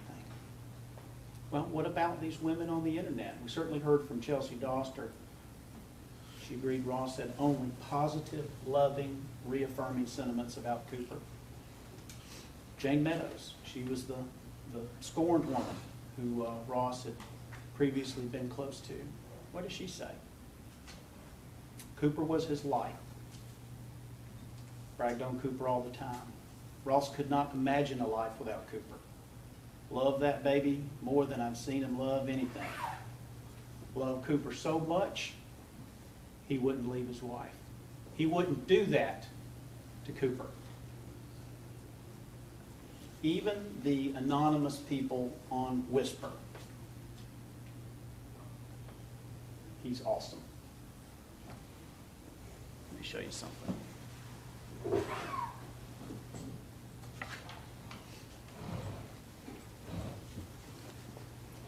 right. If you want to write these down, you can, because there's so many exhibits. But this is, I'm showing you Defendant's Exhibit 65. Okay. This is a whisper that came into Ross's phone that day. Sometime later that morning. Okay? And what does Ross say? Well, I have a son. That joker decided that, hey, I'm going to get up early. He says, oh, you got to love kids. LOL, yeah. How old is he? 2? Oh, what a great age. He's awesome. He's awesome. This is that day. This tells you a couple things. First of all, he's clueless that Cooper's out in the car. He's absolutely clueless. He's communicating with somebody about his son. But it also shows you the state of feelings. He's awesome.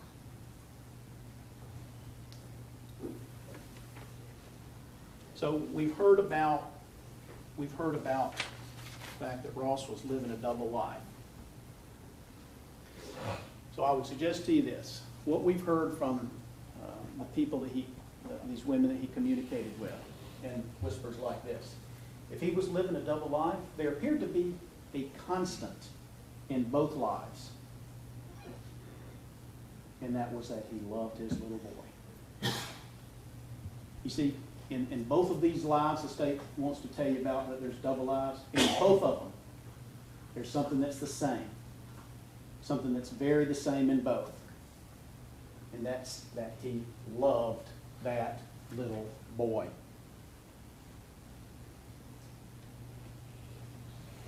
State wants to suggest that Ross wanted to escape from Cooper so bad that he would destroy the treasure of his life. I submit to you this. To do what they're suggesting that he did, knowingly and intentionally, to do that, there's got to be some pretty serious hatred. I don't mean just dislike. I mean, there's got to be some real serious ill will or hatred toward that little boy. The kind that would permeate your life and pour out of your pores, that everybody around you would see and hear and know and realize and pick up on, but not one witness has indicated anything like that. What evidence of the state has the state shown you that Ross hated that little boy?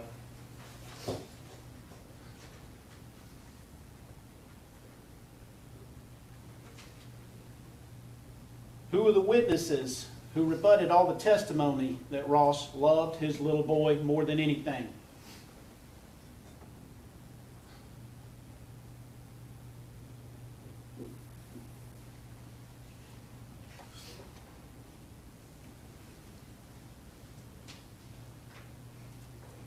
You've heard a lot of testimony that Ross was planning a family cruise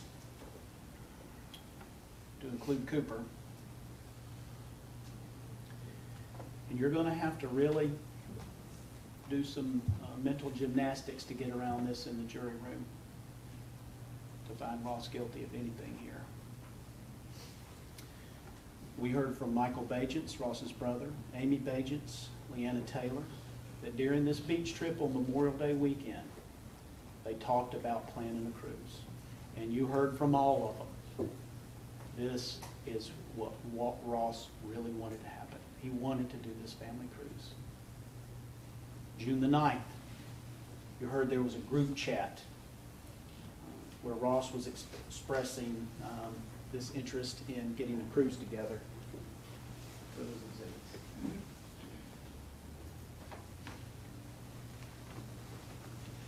But you're going to have these with you. Defendants Exhibit 76, group chat, including Ross, Leanna, Michael, and Amy. Oh, let's talk about a cruise. I want this to happen bad. That's Ross on the 9th.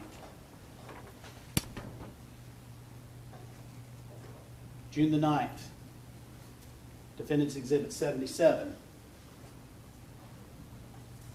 Ross is doing actual searches for Carnival cruises, where you actually have to type in words. What was he searching for? Carnival Cruise Lines, Carnival Cruise Lines kids policy. Do kids cruise free? June the 9th.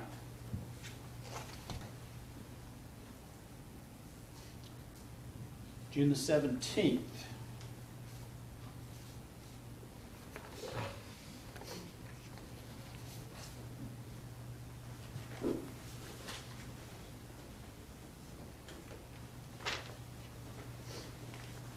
State's Exhibit 608. This is the afternoon before Cooper died. Ross is emailing Heather Coyle. My family's looking to go on a cruise around mid-October. When I say family, I mean 9 people. That includes Leanna, Cooper, and I. as well, and my brother, his wife, and his 6 kids. Cooper's the only toddler, but I was hoping you could put together a few things together to see what we're all looking at. Any ideas? You remember we heard from Heather Coyle. Ross had actually mentioned this to her a few weeks earlier in a small group at church. And then we talk about it, and he searches for it, and he emails. But there's more than that. In the early morning hours of June the 18th, they find this on Ross's phone. And what this is, Defendant's Exhibit 55, it's a screenshot where Ross is searching and looking for passport fees for children under 16. And you heard from Ross's brother, Michael, that they had talked about that, hey, you might need to get a passport. In fact, Michael actually taking his kids and they got passports.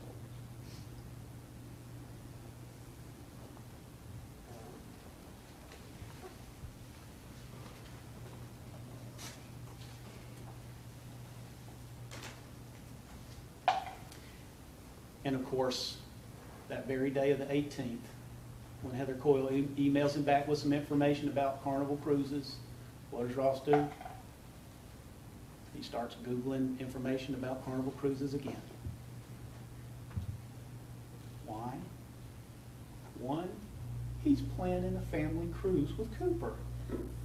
And 2, he's clueless that Cooper's out in the car because he's forgot.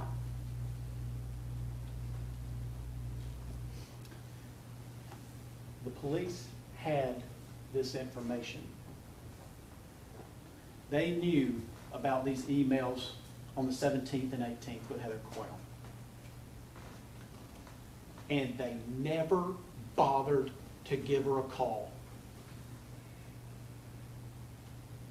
How do you explain that? How do you explain that a person that Ross is emailing with about Cooper on the 17th, about a cruise with Cooper on the 17th, and then he receives an email from at 9:35 on the 18th. How do you explain that police never even called the woman?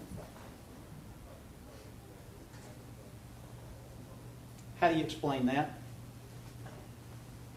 District Attorney didn't even call her until September, just a few weeks ago.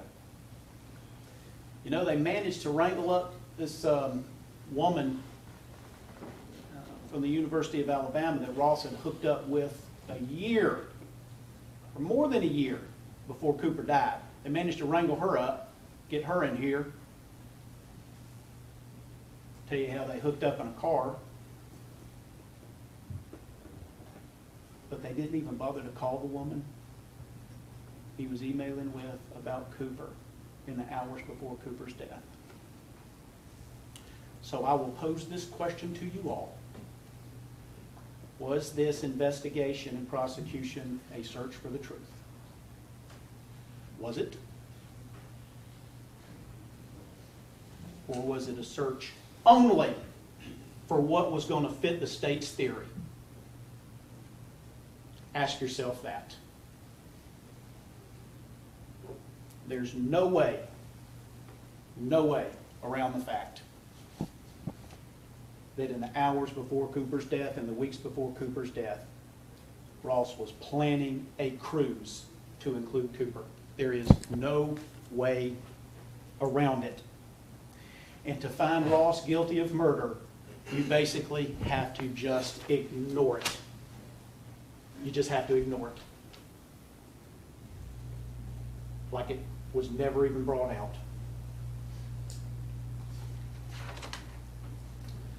Why? Because a person planning to do what they say that Ross did, that kind of person is not planning to take their child on a cruise. Those are inconsistent.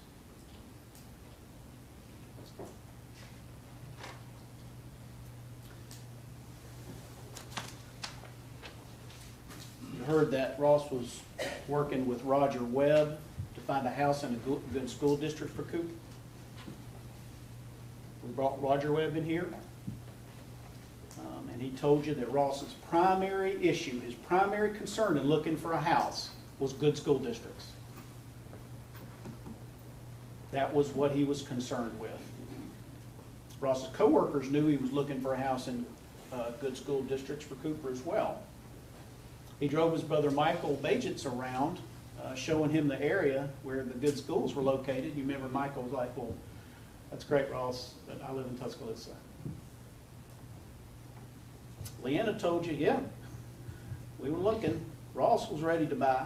I wasn't ready to buy yet, but he was ready. And Ross's computer was chock full of emails with Roger Webb, which some of them we went over in court. So why? Why didn't the Cobb County Police contact Roger Webb? I think it's a fair question. And I also think it's a fair question to ask, well, was this investigation really a search for the truth? Or just those matters which would be consistent with the state's theory? Because you see, you don't make plans and look for a house in a good school district for your son if you're inclined to kill your son. They're inconsistent. To find Ross guilty, you've got to basically just ignore that. Just ignore it. Like the police did.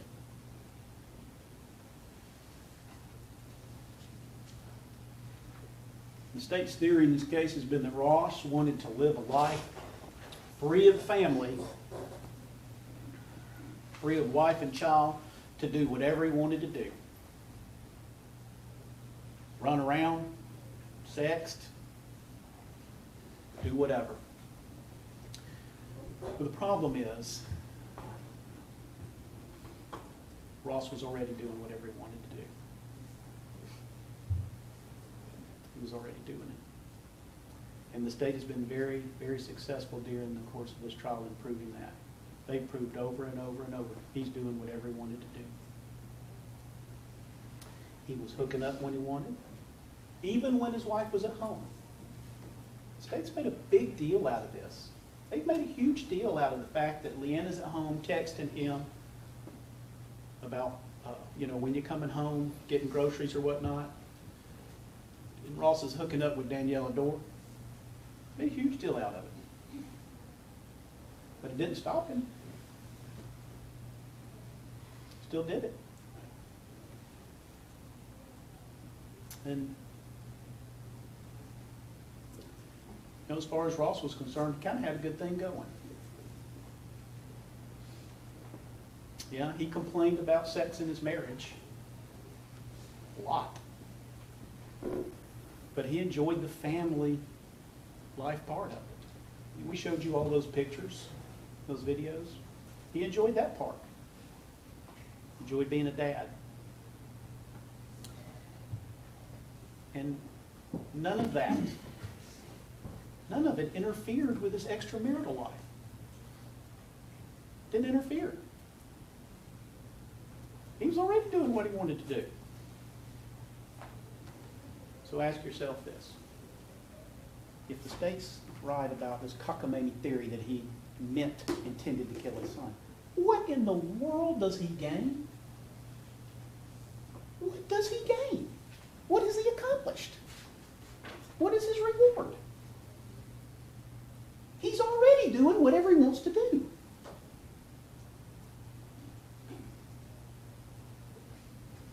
He's going to put himself under this kind of scrutiny and probably destroy his job and his new business and everything? For what? You see, for there to be motivation, there's got to be some sort of payoff or reward. Think about it. What does he gain?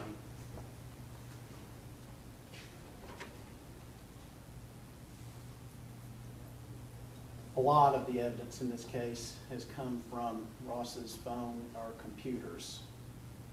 And I want, when you're back in the jury room, it's real curious. I want you to think about what that really means.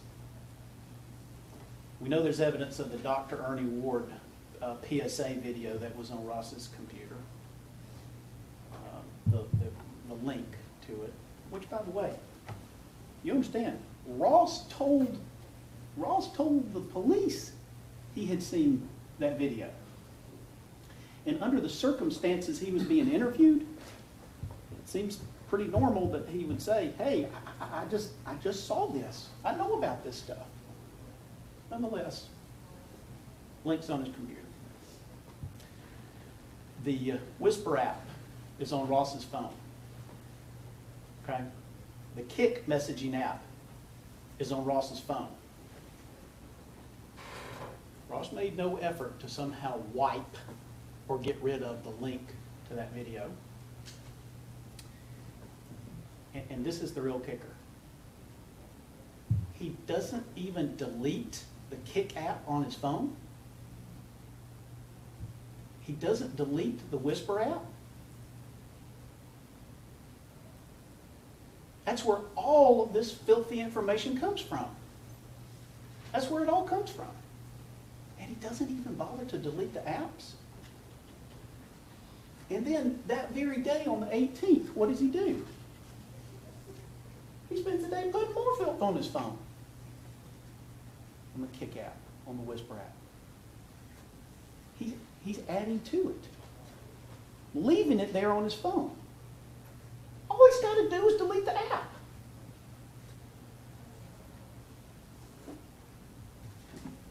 So I think it's a good question for you to ask yourself, why doesn't he? Now, you know what else is on his phone? This image they're talking about here. It's on his phone as well.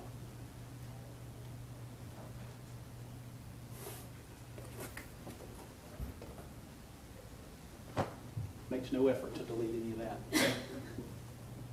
Ask yourself why. Isn't the most likely answer because there was no murder underway?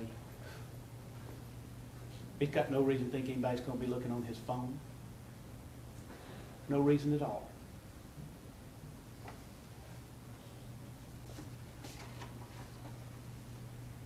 We've seen and heard a lot about the parking lot.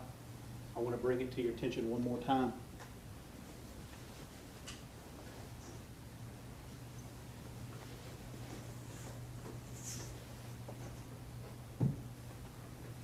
Ross parks here. Okay. He does a little, he comes here, does a little three-point turn, goes straight in. There's empty spaces right here against that wood line. And we've talked about this several times during the trial. Path back here is where people walk. And if you're parking on this part of the lot, because this was all filled up, if you're parking back here, you've got to walk up here to either get to this building or to get to the front. In other words, you've got to walk past Ross's car. Why didn't he just back into the wood line? If he wanted to secret that car where nobody was going to be able to walk behind it, and we weren't going to have people walking back and forth, why didn't he just back into the wood line? Instead, he parks in the middle of the lot, under the shade tree. It doesn't make any sense. It doesn't make any sense if you're inclined to be suspicious. But it makes perfect sense if he didn't have any idea he'd left Cooper in the car.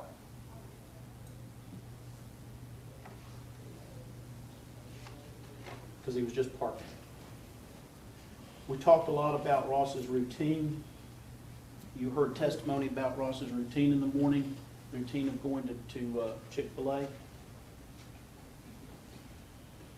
Ross would drop Cooper off at Little Aprons in the morning. He'd drive to Chick-fil-A, and we know he went there a lot. Remember his friends from work said, oh yeah, He brings in Chick-fil-A every day. His coworker said he brought it in. In fact, they would joke about hash browns, and Ross would eat at his desk. And we know that he would drop Cooper off first for several reasons. Well, one, the route. Simply, it wouldn't make any sense for Ross to pass where he would go to Little Aprons, go to Chick-fil-A, get his breakfast, let his breakfast get cold while he's going back to drop Cooper off, and then go to work. It wouldn't make any sense. And you remember we showed you 3 receipts. Right, these were in Ross's car. We've got 3 receipts for the drive-through that were just sitting in the car from June the 2nd, 6th, and 11th. And you remember when we went over these, we compared them to the logins at Little Apron. And what did we find out? Well, we found out that on one of the days, Cooper didn't even go to daycare. On 2 of the days, Ross had dropped Cooper off first. The login time was before he went to Chick-fil-A. And we know from hearing from the manager, Chris Redmond, the manager of Chick-fil-A, we know that Ross went through the drive-thru and came inside the store. He said at least 11 or 12 times that he had seen him. But he'd never seen Cooper before. Ross had never introduced him. Why? Because Ross rarely took Cooper to breakfast. So ask yourself this. Do you think if there was anybody that worked at Chick-fil-A that had seen Cooper in there on prior occasions? Anybody? Don't you think we would have heard from him? We didn't. Detective Stoddard agreed that Cooper had not been in Chick-fil-A in June, so we had the videos.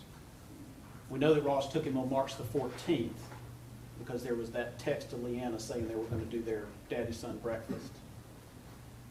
But there's just no other evidence that he had taken him between March the 14th and June the 18th. There's no objective evidence of it. And regardless, it was the exception. It wasn't the normal route. Taking Cooper for breakfast was clearly the exception. But it took him on June the 18th. And you've seen the videos, you've seen maps of the route. You know, he pulled out of Chick-fil-A, he goes through the U-turn up to the intersection. And Dr. Brewer explained to you in as little as seconds, we can lose awareness and we can forget what our intent is, our intentional plans. Seconds.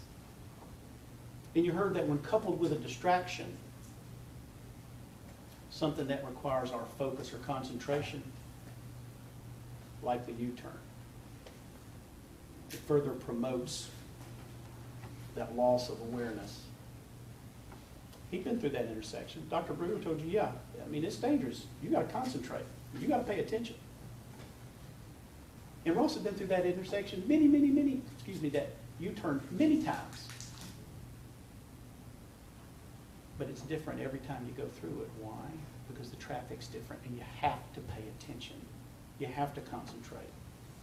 Seconds is all it takes to lose that intentional memory and slip into that habit, that routine of going straight through that intersection to work. And Ross does it all the time. And by the time Ross got to the intersection, he'd already lost awareness. He'd already forgotten.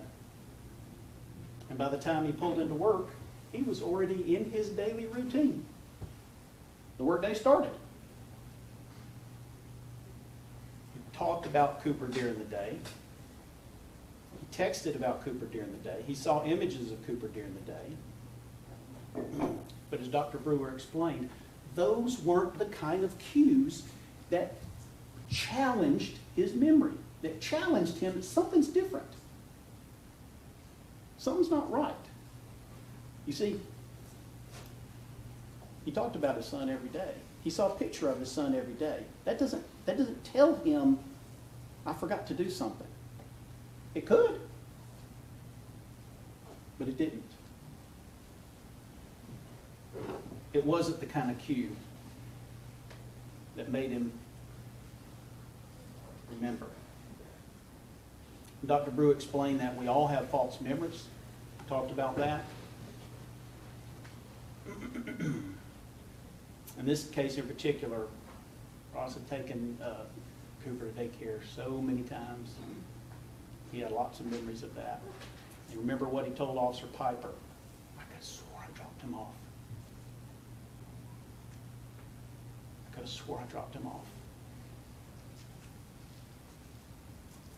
That's a false memory that Dr. Brewer was talking about.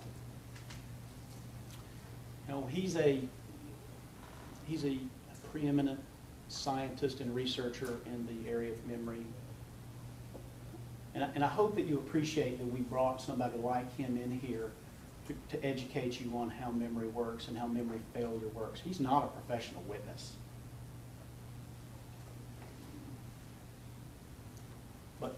But what he talked about was unrebutted. How we fall into autopilot. How distraction promotes memory failure. The fact that we have memory failure in mere seconds. And the fact that Ross would have had false memories. That's all rebutted. Unrebutted. Completely. The judge is going to charge you about mistake of fact. Person shall not be found guilty of a crime if the act or omission to act constituting the crime was induced by misapprehension of fact that, if any, would have justified the act or omission. If Ross got out of that car believing it was a normal day and had forgotten, believing, having every reason to believe Cooper was at daycare where he was supposed to be, that's a misapprehension fact. And the law calls that a mistake, not a crime. I want to talk to you next for a few minutes about, and just so you'll understand, procedurally, I get to talk to you once.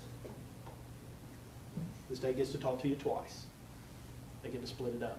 So naturally, I'm going to talk to you a little bit longer. But I want to go over with you a couple of things of concern that I really think that you need to be very aware of and very skeptical about in determining the credibility of the state's case here. First thing I want to talk about is the placement of the car seat for making that 3D scan. Obviously, the state went to great lengths to make this 3D scan of the interior of Ross's car for the purpose of showing spatial proximity and sight, line of sight. And to make that scan, what they did was they reinstalled the car seat to the specifications so that scan would be accurate. Detective Grimstead had taken measurements. And then they had photographs. They had photographs of the way that car seat looked before and photographs of how that car seat looked after Detective Grimstead had reinstalled it. And they were not the same. They were not the same. Remember the little demonstration with the car seat, how it had that base extender? Remember that? Well, see, that base extender changes the angle of the car seat. And without the extender, the car seat is leaning down more. With the base extender, it's leaning up more. Why is that important? Because that absolutely changes the line of sight.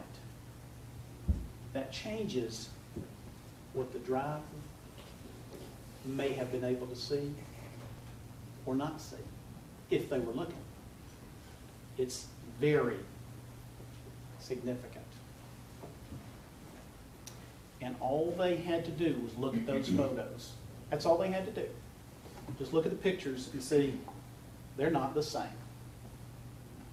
The angle is wrong. And of course, you saw what happened in trial. We point out to the detective that, hey, this is wrong. You didn't use the one measurement to verify this, and he didn't even know about the extender. Somebody had changed it. The bottom line is, they were prepared to come in here to this trial and share with you a scan, which was wrong. Which was absolutely wrong. That's what they were prepared to do.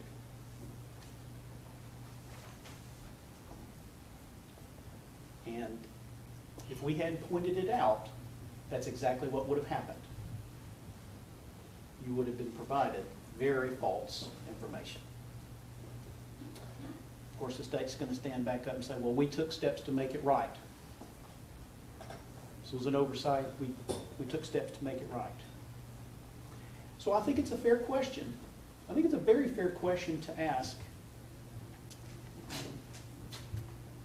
With everybody working on this case for the state, everybody involved, did nobody look at those pictures like we did and realize that it was all wrong?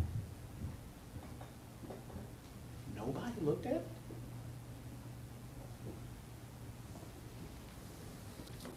Or were they just hoping we weren't going to catch it? I think that's a very fair question you should ask yourself.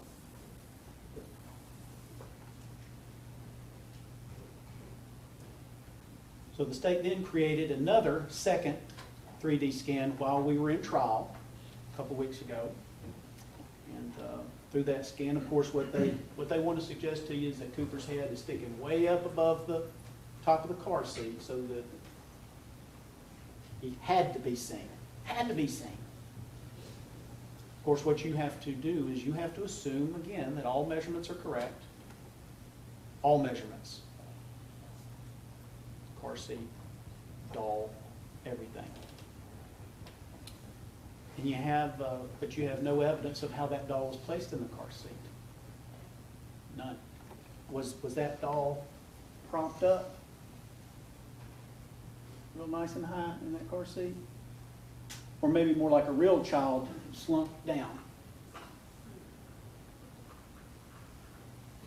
We don't have any evidence of that. Or you can look at the evidence of what Cooper actually looked like.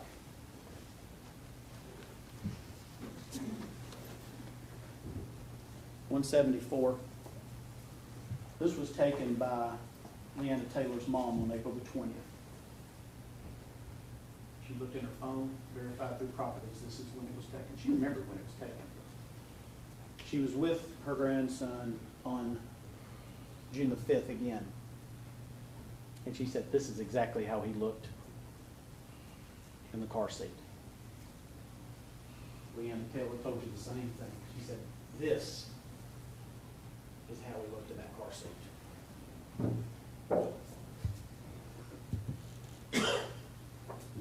Not like this. So you can assume their measurements are right, you can assume that they placed everything just right, or you can rely on what Cooper actually looked like in that car seat. I want to show you something else.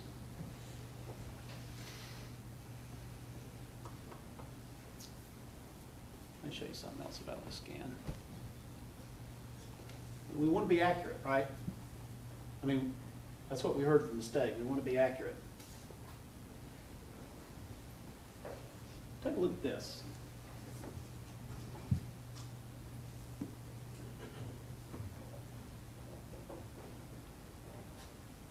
Take a look at Cooper's feet.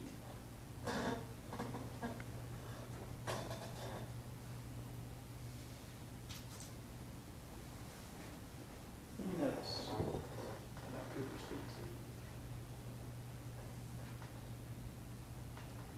Nice white socks.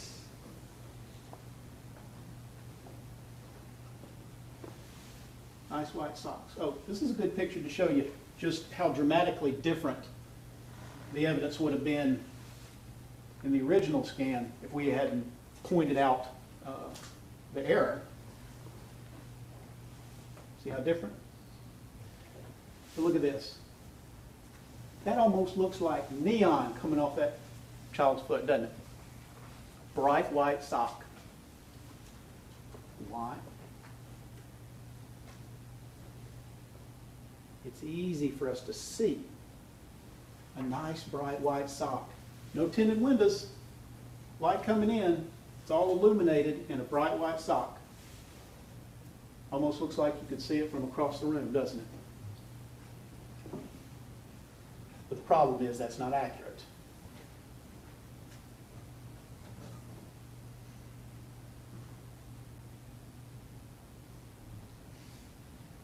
Go ahead.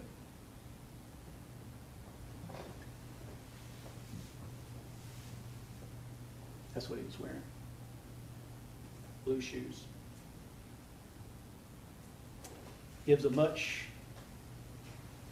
different visual impression than white socks, doesn't it? Listen, that scan was made for the purpose of showing you, what Ross might be able to see.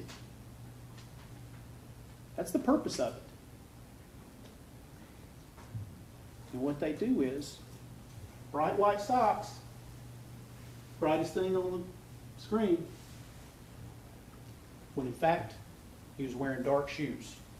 It's a very different visual impression. Optically, gosh, it'd be hard not to see those socks, wouldn't it? It's pretty slick. Heard lots of testimony about after lunch, Ross going back to the car to drop off light bulbs before he went inside to work.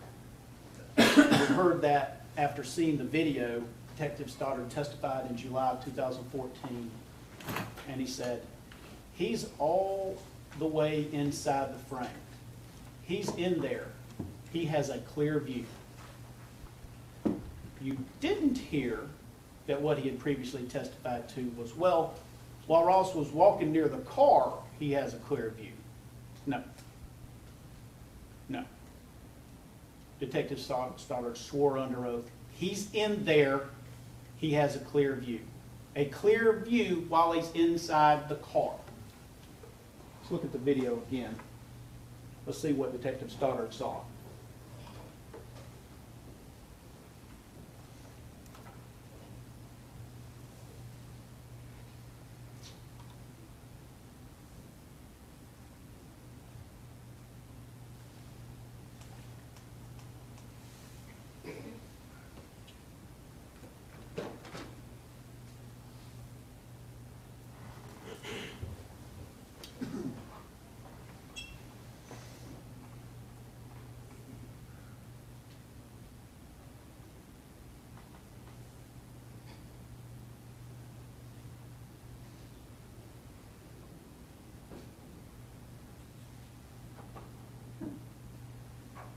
Thank you.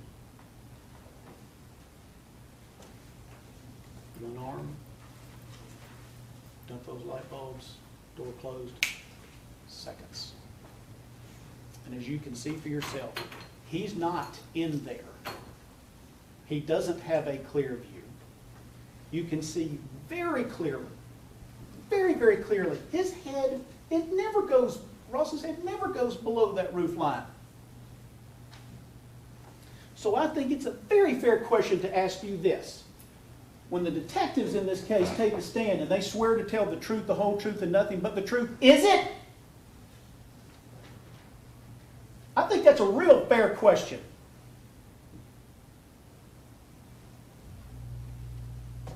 Or are they going to tell the truth for their theory? You're going to have to decide who's credible.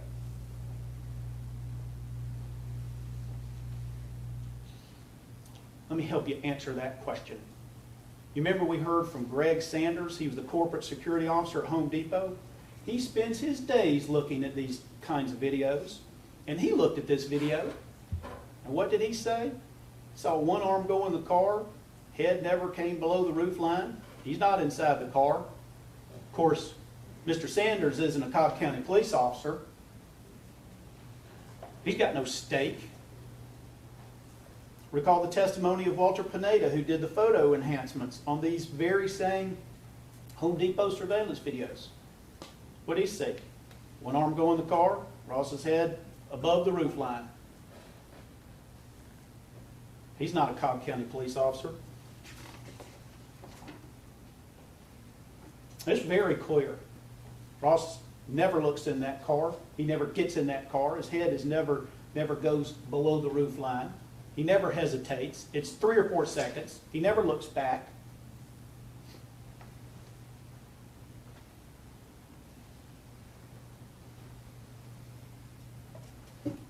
You yourselves had a chance to view that car.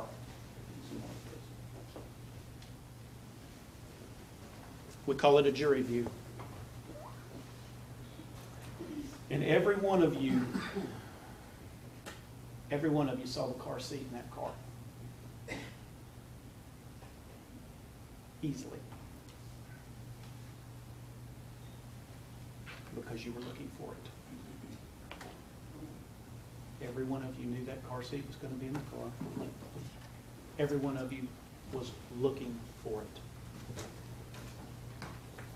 You knew that you were there for the sole purpose of doing just that. Of walking around that car to see what you could see. To see if you could see the car seat. Maybe substitute what you saw for what Ross might have seen or might not have seen. Some of you actually walked towards the car, as somewhat as Ross did in the video. Some of you actually got in the doorway, kind of up in the car. And I saw a couple of you actually turn your head and look toward the back. Of course, Ross didn't do any of that. But it's easy to see what you're looking for. In fact, it's impossible to miss what you're looking for. But Ross wasn't looking for the car seat. He was strolling up to open that door and toss those light bulbs in and go back into work. He didn't have a laser focus through the window looking for it. He didn't lean in. He didn't look back. Was the glare on the windows exactly the same as the day you were there? As when Ross opened the door? Were the windows mirrored out as they sometimes do in the sun? And what about all those people who we saw? I showed the video of the car in the parking lot all morning long. Remember that? Remember that? All those people who walked all beside and up against Ross's car all morning. They were as close as you were. Some closer. Some actually brushing up against the car. They were real close. And not only was the car seat in the car, Cooper was in the car too. And why didn't they see the car seat like you did? Because they weren't looking. How do we know that Ross didn't see? How do we know he didn't see Cooper? Because he didn't freak out right there in the parking lot and pull him out of the car like he did at Acres Mill. That's how we know.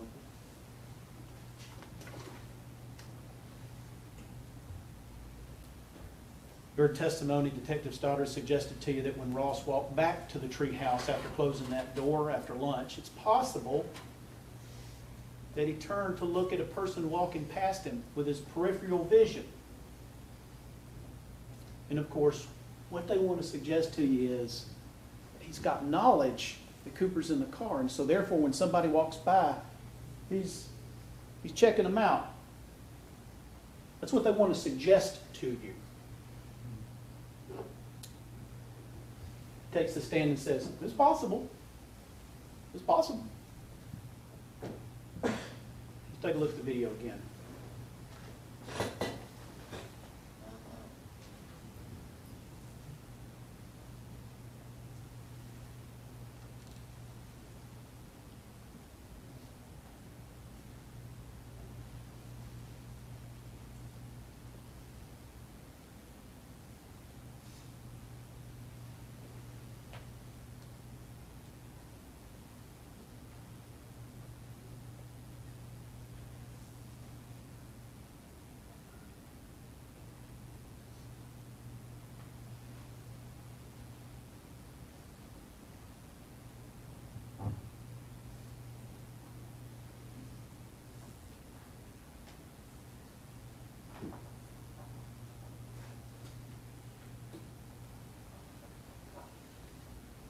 Ask yourself,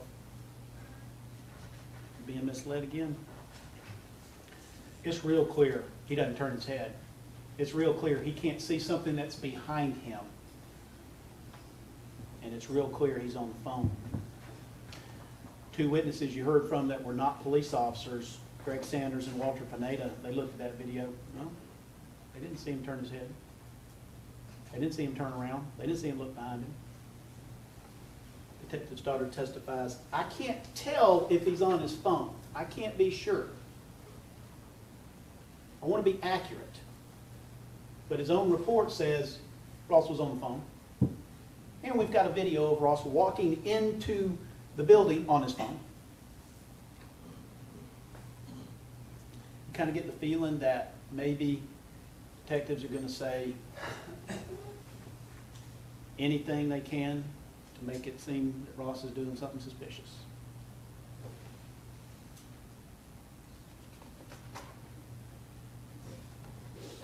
We'll talk to you real briefly about this phone call. The state put in Ross's AT&T phone records to show there was a 5-minute call to Little Aprons there at the scene. Ross told the police from the beginning that he had been trying to call Little Aprons to warn off that his wife was coming. And of course, in the panic of that moment, doesn't that really seem like the most logical thing that you would do? You know your wife is going to be headed over to the daycare to try to get them and say, hey, head her off. She's going to freak out when she gets there. But what you heard was this. It was so suspicious because they couldn't get anybody to admit who was talking to Ross at the daycare. And you heard that Detective Stoddard interrogated that poor old Michelle Gray. She had to get a lawyer and go to Atlanta to be interrogated. And she was warned that obstruction or making a false statement could be a crime. Well, we got some evidence about this. I want you to pay real close attention in the jury room. This is 72, defendant 72. And this is the call log. And it shows the time of that phone call.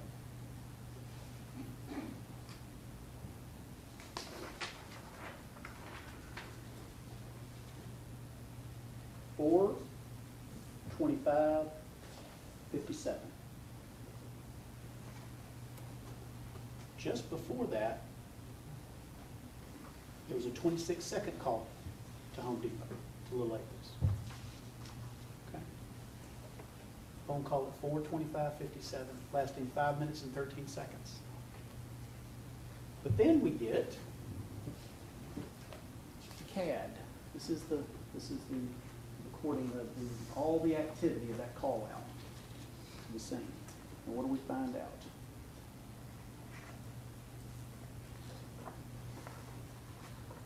We find out that at 4:27:04,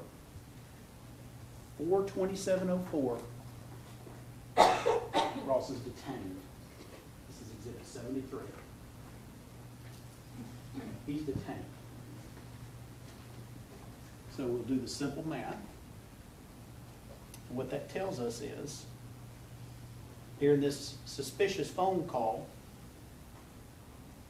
Ross was in custody. He was actually in custody for at least 4 minutes and 6 seconds of the call. And what it also tells us is this. Before we interrogate poor old Michelle Gray, maybe somebody should have just looked at their own CAD report. They didn't bother just to check the 911 records. Why? Well, this isn't suspicious. But maybe he's hooking up with some woman at Little Aprons. And that's really what this was all about. They want to try to prove that he was hooking up with Michelle Gray. That's a lot more suspicious. That's why they went down that route. You heard the state's theory all along has been that Ross intentionally killed his son to live this life free of responsibility of wife and child so he could live child-free. But we also heard from Detective Stoddard during the trial that Ross's former wife, Leanna, has been a suspect during the entirety of this investigation. Not actively right now, but he said she's been a suspect during the entire investigation. They just didn't have enough for probable cause. Well, if the theory is that Ross murdered his treasure to free himself of this marriage to Leanna, how in the world could she be involved in the conspiracy to do that?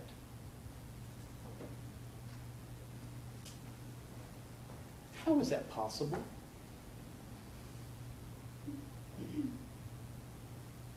Leanna's going to assist Ross in murdering their little boy so that he can free himself of a marriage to her. It sounds absolutely ludicrous. But if Leanna has been a suspect for 2 years, that's what you would have to buy. If she's been a suspect for 2 years, that is the cockamamie story that you have to buy. It's absolutely ridiculous. And yet, with no evidence whatsoever, she's been a suspect.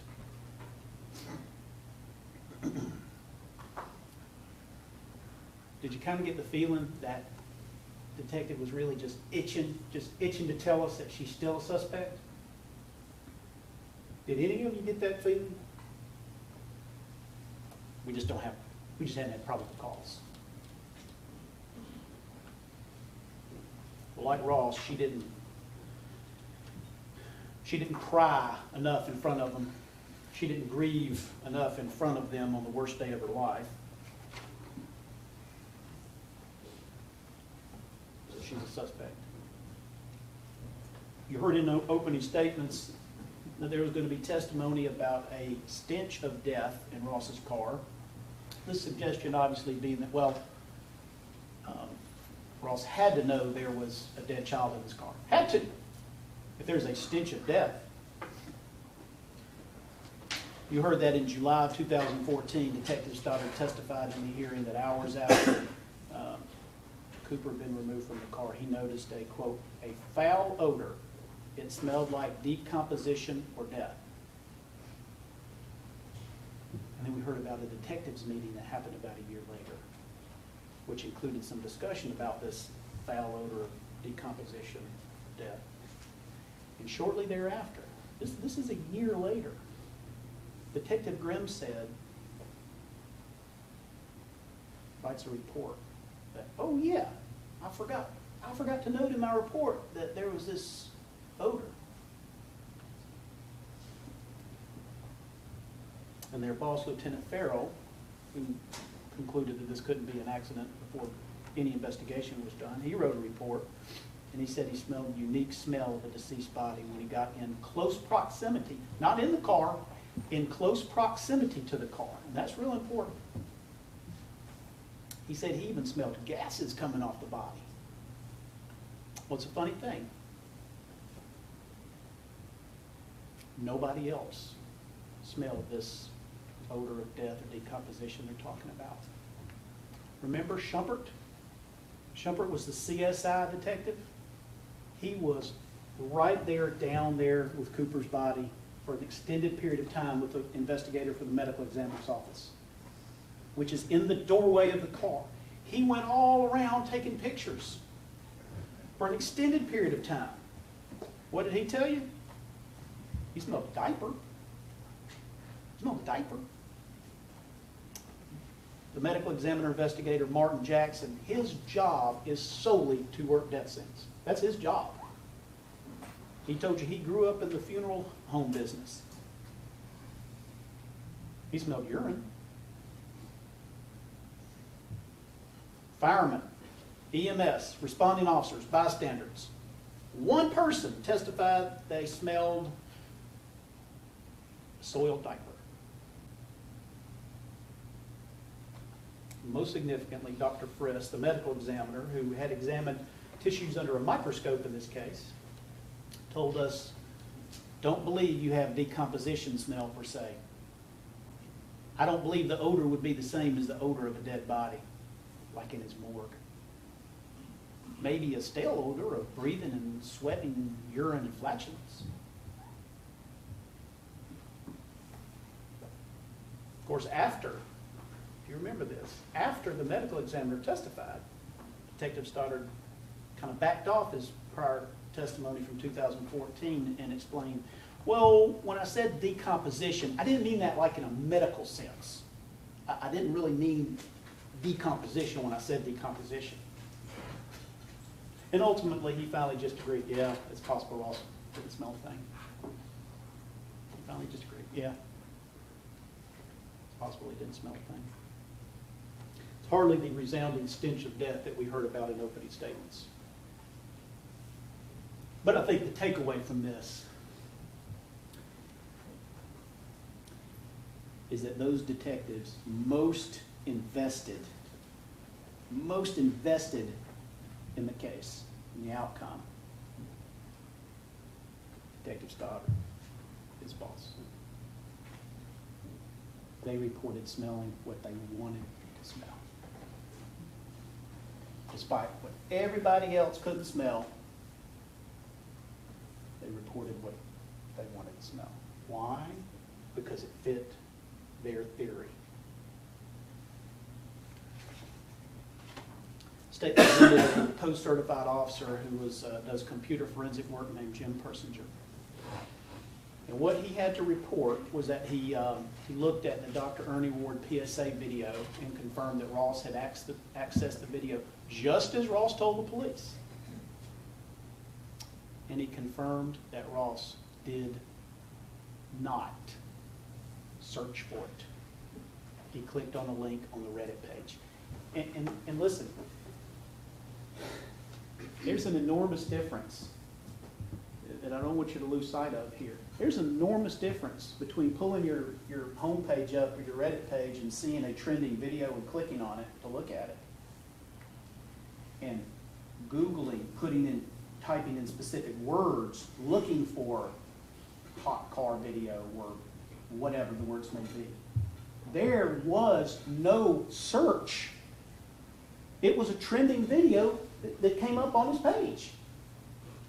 He clicked it. Watched it on YouTube. Jim Persinger also confirmed that Ross did not create this whisper, which is this is the sort of the crown of the state's case here. Ross didn't do this. Didn't do it. He confirmed that Ross did not create that.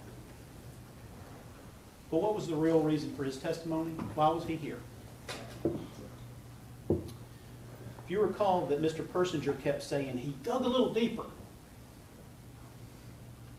Dug a little deeper. And Mr. Persinger did a little demonstration where he put up on the screen, on the Mondo pad, he put up a screen about a website. Talked about a website called Griffin Psychology that he found in Ross's preferences. Now, you've heard us talk about this a little bit throughout the trial. This is real important. I want to tell you why. He said he noticed there were changes to the website address in Ross's preference. And when he looked up the content of the Griffin Psychology website, it talked about jury selection,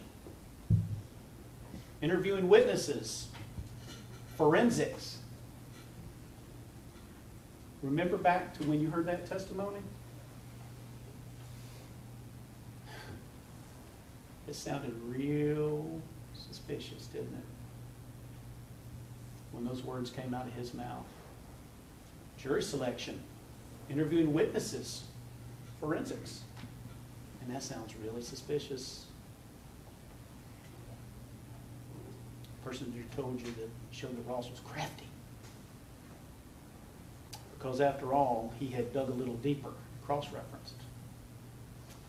And then, after lunch, he got back on the stand, and he had a completely different story.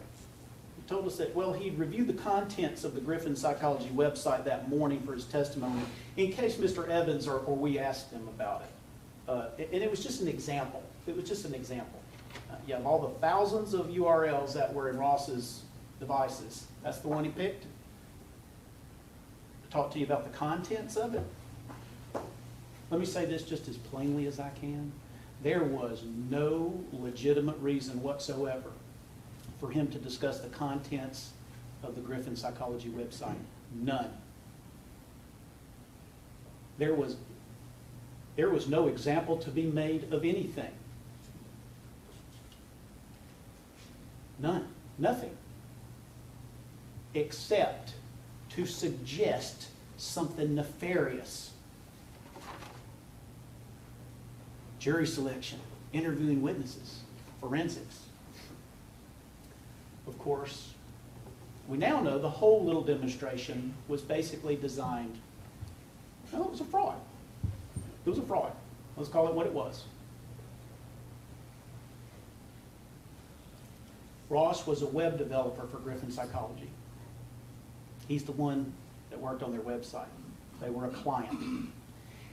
And what you later heard was Ross's emails and Google chats and the history of Ross's access to the Griffin Psychology site would have made it absolutely impossible for somebody like Jim Persinger doing a forensic review not to know that Ross was the web developer for that site.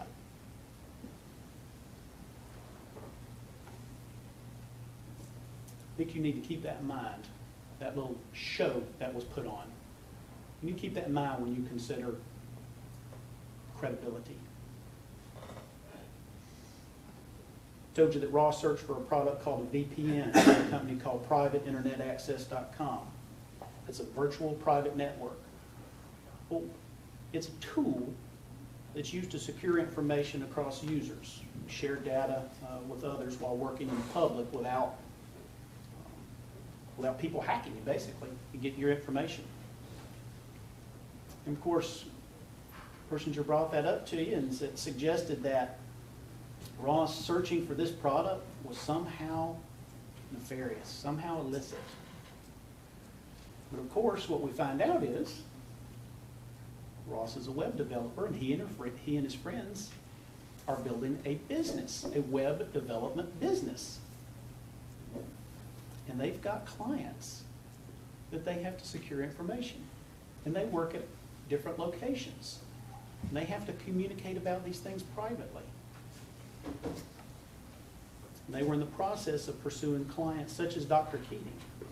And what we learned was that this VPN, this is exactly the kind of product. If you remember, we heard testimony from Scott Moulton, from Andre Brown, from Jelani Etienne. This is exactly the kind of product you would use if you're in that business. There's nothing suspicious about it, and if he had actually dug a little deeper, like he said he did, it would have been obvious. Mr. Persinger makes an enormous deal that Ross had manually cleared his cache or web history in his Google Chrome browser more often than he cleared in some other browsers. He found it so suspicious that he threw around the words crafty and Dr. Jekyll and Mr. Hyde. But what we heard from Andre Brown is that Google Chrome is the preferred browser that they use at Home Depot when they're doing their IT work, their web development work. And he explained to you, you have to manually clear your cache. You've got to clear this stuff out. It's part of the work. We do it all the time. There's nothing suspicious about it at all. Scott Moulton told you the same thing. And he explained that you clear your cache from your phone as well. If you're gonna be testing any site you're working on mobily, you have to clear the cache from your phone.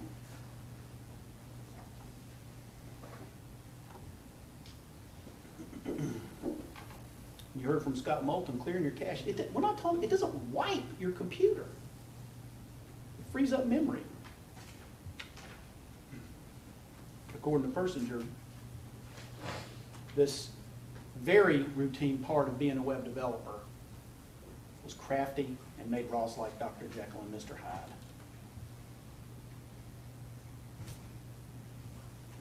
He told you that Ross searched for how to survive in prison. Well, we know that was false. Even Detective Starter told you that was an error. Detective Yeager told you that was false. Scott Moulton told you that was false. Persinger said that he searched it.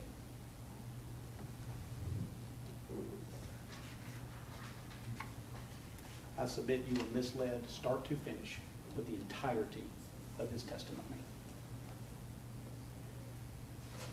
You heard from a witness named Wesley Houston, security guard at the Tree House. And we saw that very short video clip of Ross leaving for the day, walking through the security. I want you to remember back to Wesley Houston's testimony. What did he tell you? He said he'd never talked to Ross before, but on that day, it was like a public service announcement. Ross came through, "Hey, I'm Ross Harris. I'm going to the movie with my friend, Winston Mullins." Making a grand announcement. The suggestion, of course, being that he was letting everybody know to kind of set up his great find moments later when he got down the road. He told you that he had actually reviewed his interview the morning he testified here in the DA's office. Wesley Houston did. And of course, it was all a lie. It was a lie. When we talked to Detective Stoddard, he confirmed that Wesley Houston never told him that. In fact, what Wesley Houston told Detective Stoddard was that it was Leanna Taylor who came in later that afternoon and said her husband was Ross Harris, and that her husband, Ross Harris, had gone to the movies with a guy she thought was named Winston Mullins. So why is this a big deal? So what? The reason it's a big deal is the state of Georgia put that man on the stand. And what he told was not the truth. And they allowed him to give that testimony, and there was no effort to stop him in any way. You are entitled to consider that when you are thinking about the credibility of what the state's trying to sell you in this case.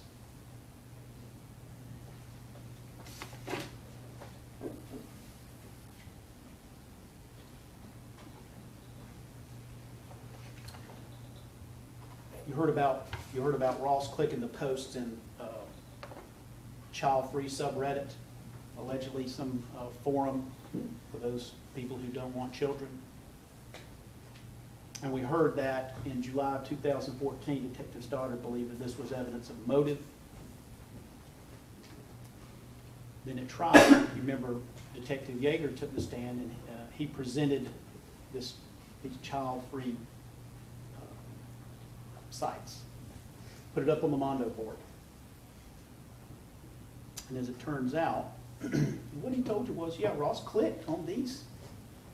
He clicked on these posts on this child-free subreddit. Of course, as it turns out, the state had information through these Google chats that between Ross and Alex and Winston, that it was Alex Hall who shared this child-free link with Ross.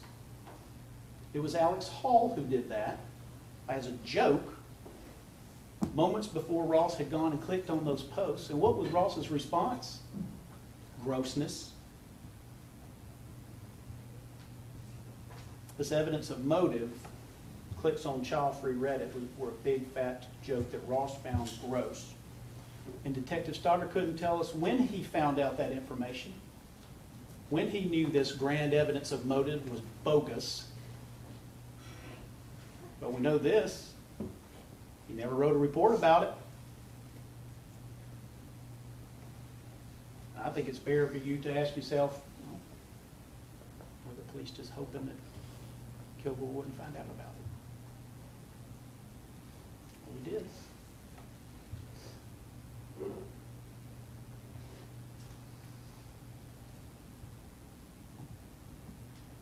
You've been misled. You have been misled throughout this trial.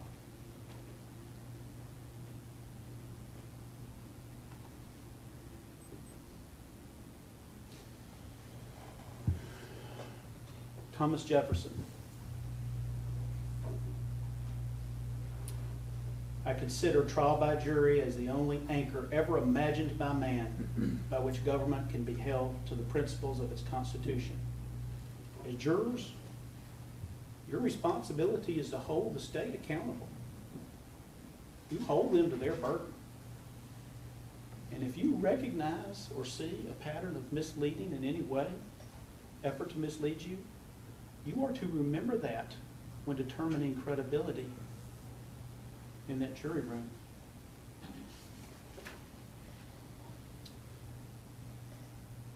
The whisper image.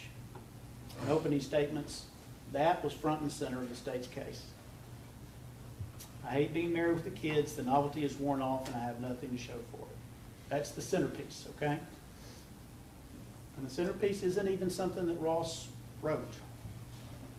Of course, it's blown up for the optics of it. It's big, sounds terrible. But think about it. In all of these whispered posts that you've gotten, all these responses, all of this material you received, you never saw Ross say anything like that.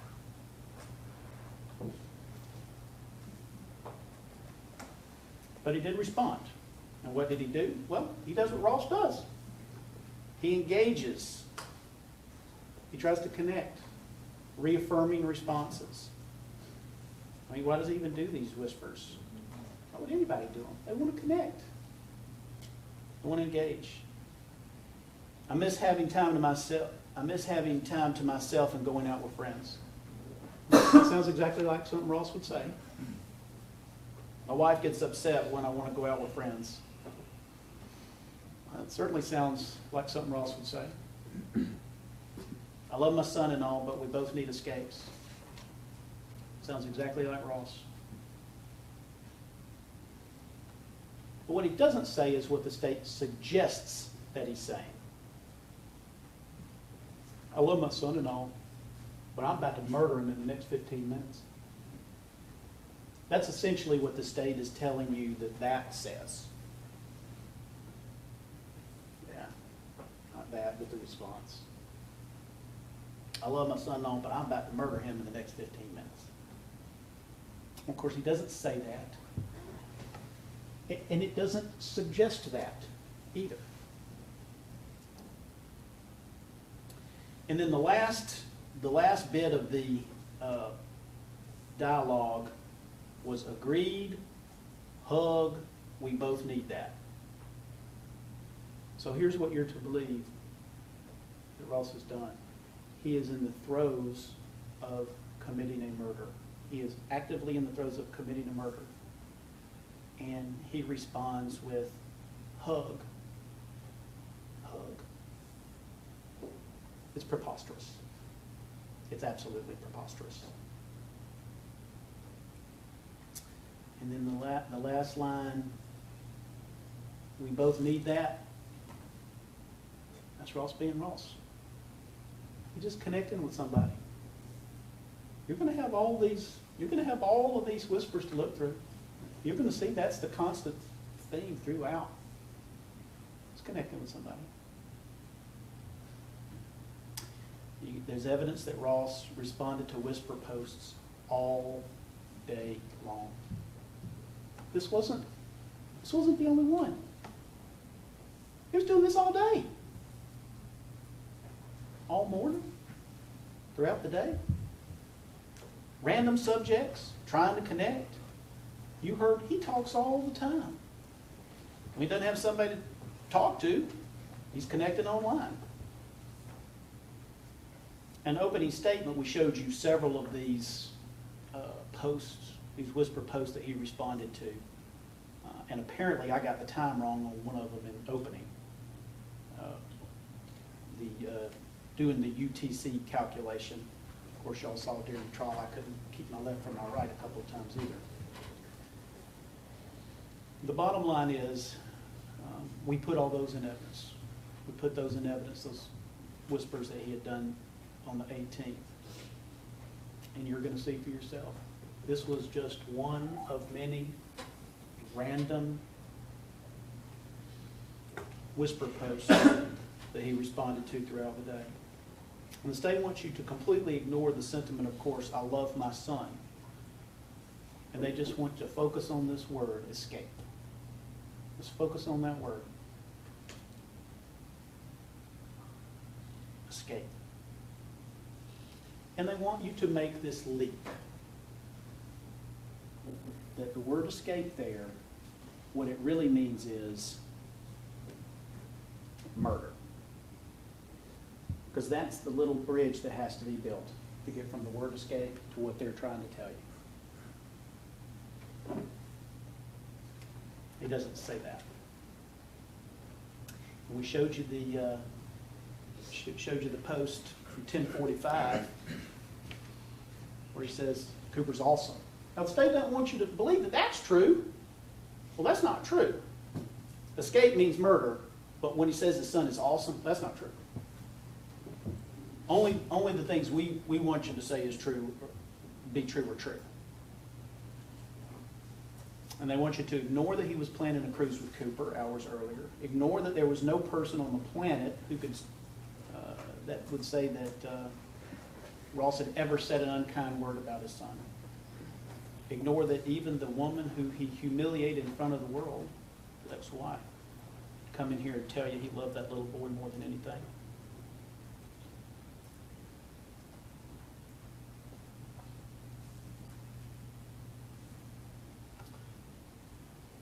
The judge is going to charge you on something called grave suspicion. And what grave suspicion says is this: facts and circumstances that merely place upon the defendant a grave suspicion of the crime charged, or that merely raise a speculation or conjecture of the defendant's guilt, are not sufficient to authorize a conviction of the defendant. Grave suspicion. Well, kind of bothers me. I've got some suspicion. The police department had a lot of suspicion. Got all these things that some of them just don't add up. So I don't know.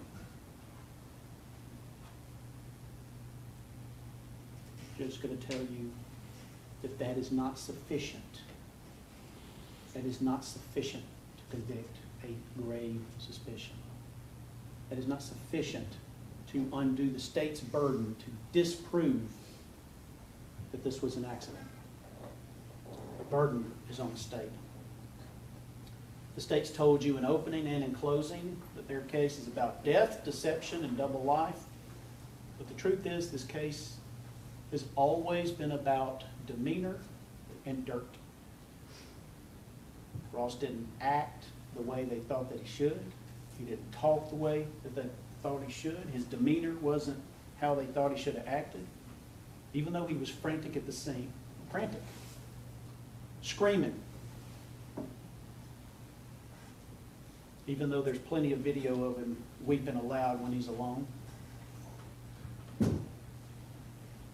Turns around in the police car to see where his son is being tended to. Of course, that's suspicious to them, even though every one of us know that's exactly what anybody would do. They would turn around to look and see what was going on. But for Ross, it was suspicious. Neither he or Leanna cried while they were being interviewed, so that was suspicious. He's inconsolable when allowed to speak with his wife.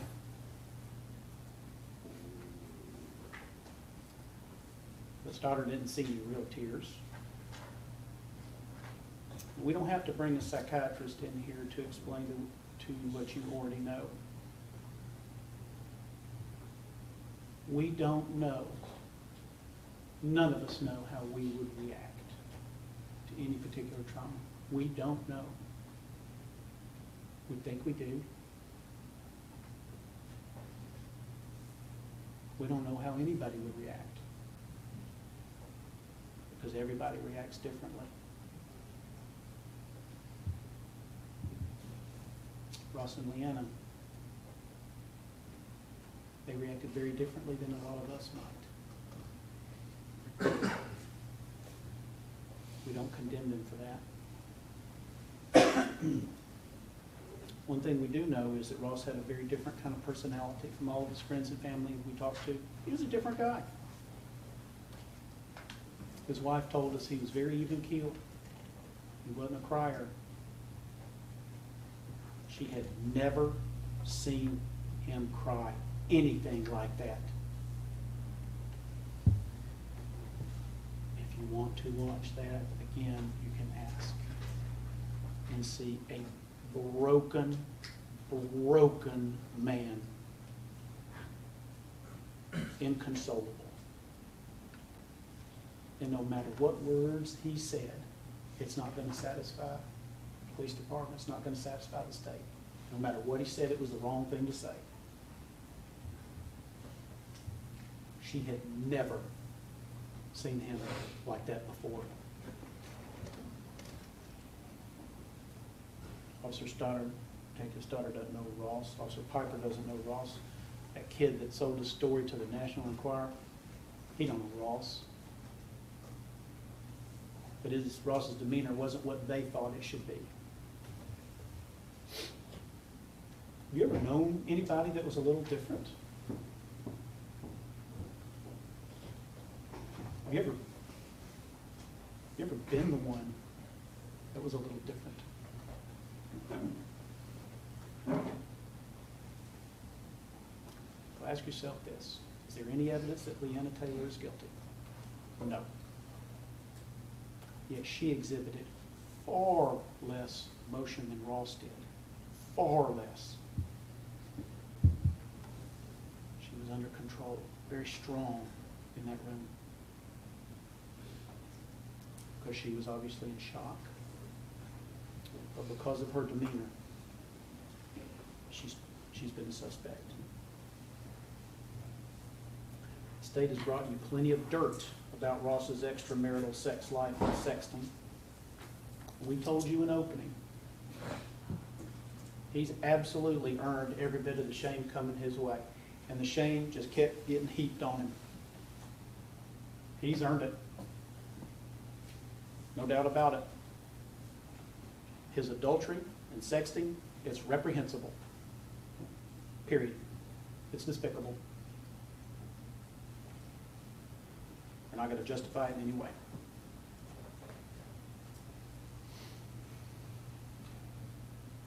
The state spent days in this trial dragging these women out here that he had hooked up with or sexted with to essentially bury him in a mountain of his own sin, his own sexual sins. But none of that has got anything to do at all with Ross forgetting Cooper on June the 18th. It hadn't got anything to do with it. Nothing. How does Ross getting fellatio in a car in Tuscaloosa a year and a half before Cooper died, how has that got anything at all to do with Cooper's death?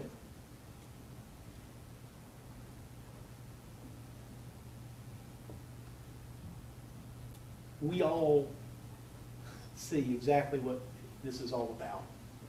The state wants to bury him in this filth and dirt of his own making so that you'll believe he is so immoral, he is so reprehensible that he could do exactly this. That's really what they're trying to sell you. Demeanor and dirt.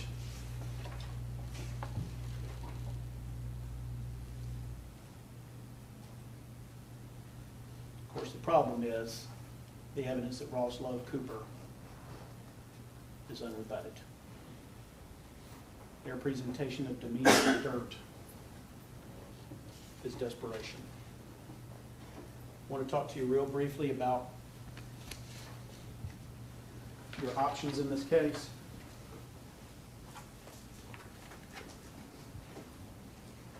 All right, so this is going to be the verdict form you're going to have. It's going to look like this. All right, and it's very easy to read. It's got the counts laid out. Count 1, malice murder, 2, felony murder, 3, felony murder. And again, let me stress to you, they're all the same. Murder's murder's murder. There's no grades. This is just the same as this, is just the same as that. Okay? And then counts 4 and 5 are cruelty to children in the first degree and cruelty to children in the second degree. Okay? And I'm going to ask you to very simply go into that room and write 2 words for each of those, not guilty. Because the state's burden is to prove beyond a reasonable doubt that Ross is guilty. But more than that, it's also their burden to disprove beyond a reasonable doubt that this was an accident. They have to disprove it. And they haven't done so. 2 words. You're not to worry about what anybody else is going to say.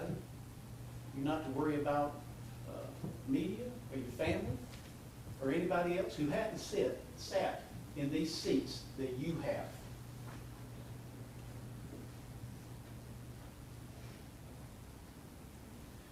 Because in a case like this, the easiest thing in the world to do is just go with the flow. Let's just go with the state. Let's just go with the state. Let's just write guilty. Let's compromise and just find him guilty on something. You know why? Because nobody's going to question you. Your husband's not going to question you about that. Your wife's not going to question you about it. You know, we have presumption of innocence in this wonderful system that we have. And as true as it is, and as much as we believe in it, in the back of our minds, and it's a real serious charge, we kind of think maybe there's an expectation that we're supposed to find somebody guilty. Justice.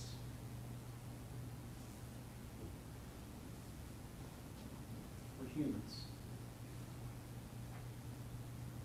I want you to know that justice isn't served only by finding somebody guilty. Justice is doing what's right. Justice is holding the state to their burden. What could possibly be more just than saying to the state of Georgia, we have followed the law and we've held you to your burden and you just haven't proven it.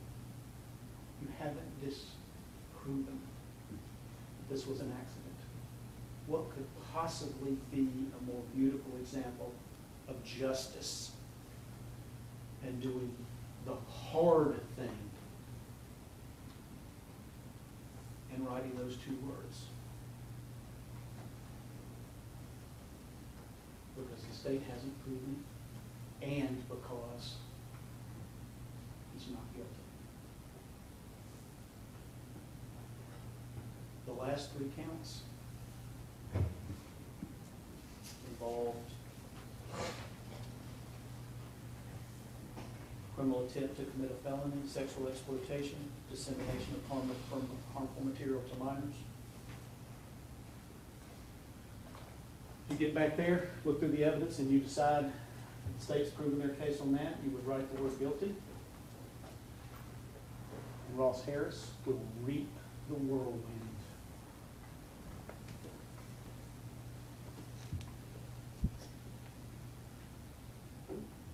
Reasonable doubt. Presumption of innocence. He is presumed to be innocent unless and until the state proves him guilty, okay? Defendant enters upon this trial, the case, with presumption of innocence in his or her favor. This presumption remains with the defendant till it is overcome by the state with the evidence that is sufficient to convince you beyond a reasonable doubt that the defendant is guilty of the offense charged. No person shall be convicted of any crime unless and until each element of the crime as charged is proven beyond a reasonable doubt. The burden of proof rests upon the state to prove every material allegation of the indictment and every essential element of the crime charged beyond a reasonable doubt. There is no burden of proof upon the defendant whatsoever, and the burden never shifts to the defendant to introduce evidence or to prove innocence. When a defense is raised by the evidence, the burden is on the state to negate or disprove it beyond a reasonable doubt. Reasonable doubt. What is reasonable doubt? Let me see the, yeah, that's good. The state is not required to prove the guilt of the accused beyond all doubt or to a mathematical certainty. A reasonable doubt means just what it says. A reasonable doubt is a doubt of a fair-minded, impartial juror honestly seeking the truth. A reasonable doubt is a doubt based upon common sense and reason. It does not mean a vague or arbitrary doubt, but is a doubt for which a reason can be given, arising from a consideration of the evidence, a lack of evidence, or a conflict in the evidence. Overwhelming evidence that Ross loved Cooper. Ross was planning a family cruise with Cooper. No effort to hide the car, just put it in the middle of a lot.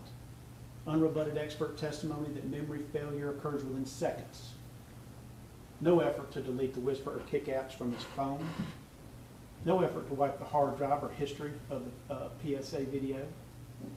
Searching for a home in a good school district for Cooper. Changing routine that day promoted memory failure.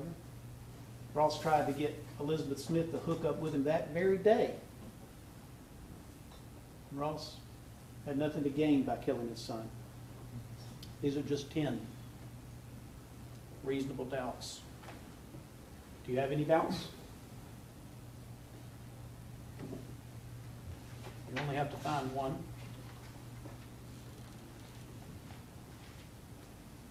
Go ahead. After giving consideration to all of the facts and circumstances of this case, if your minds are wavering,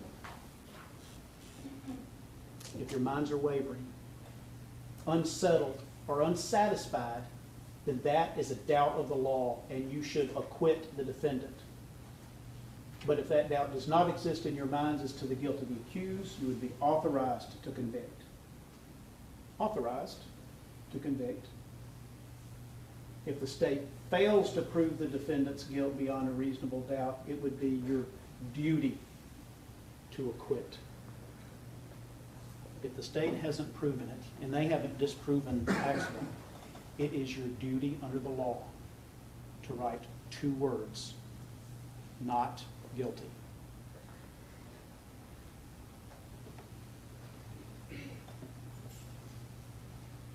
We talked about accident. We read this charge, the accident. Go ahead. Hang on one second.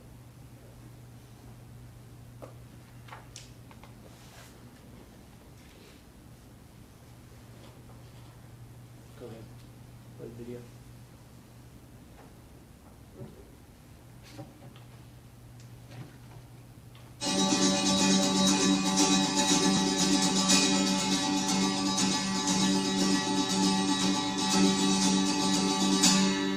You do it. Go.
have a Ross and Brian and Carlos.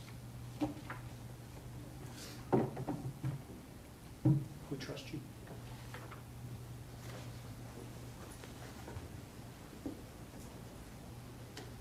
Ladies and gentlemen, we'll take our lunch break. Close your notepads, keep it open line, we'll discuss this matter.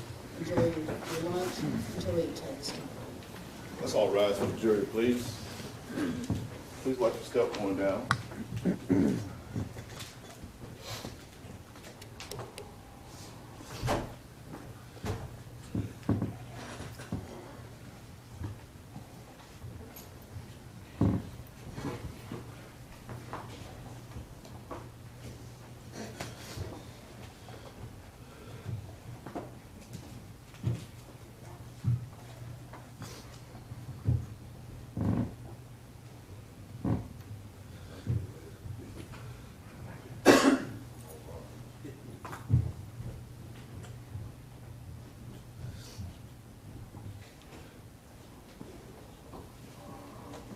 Break till 1:30. Everyone have a good lunch. Thank you.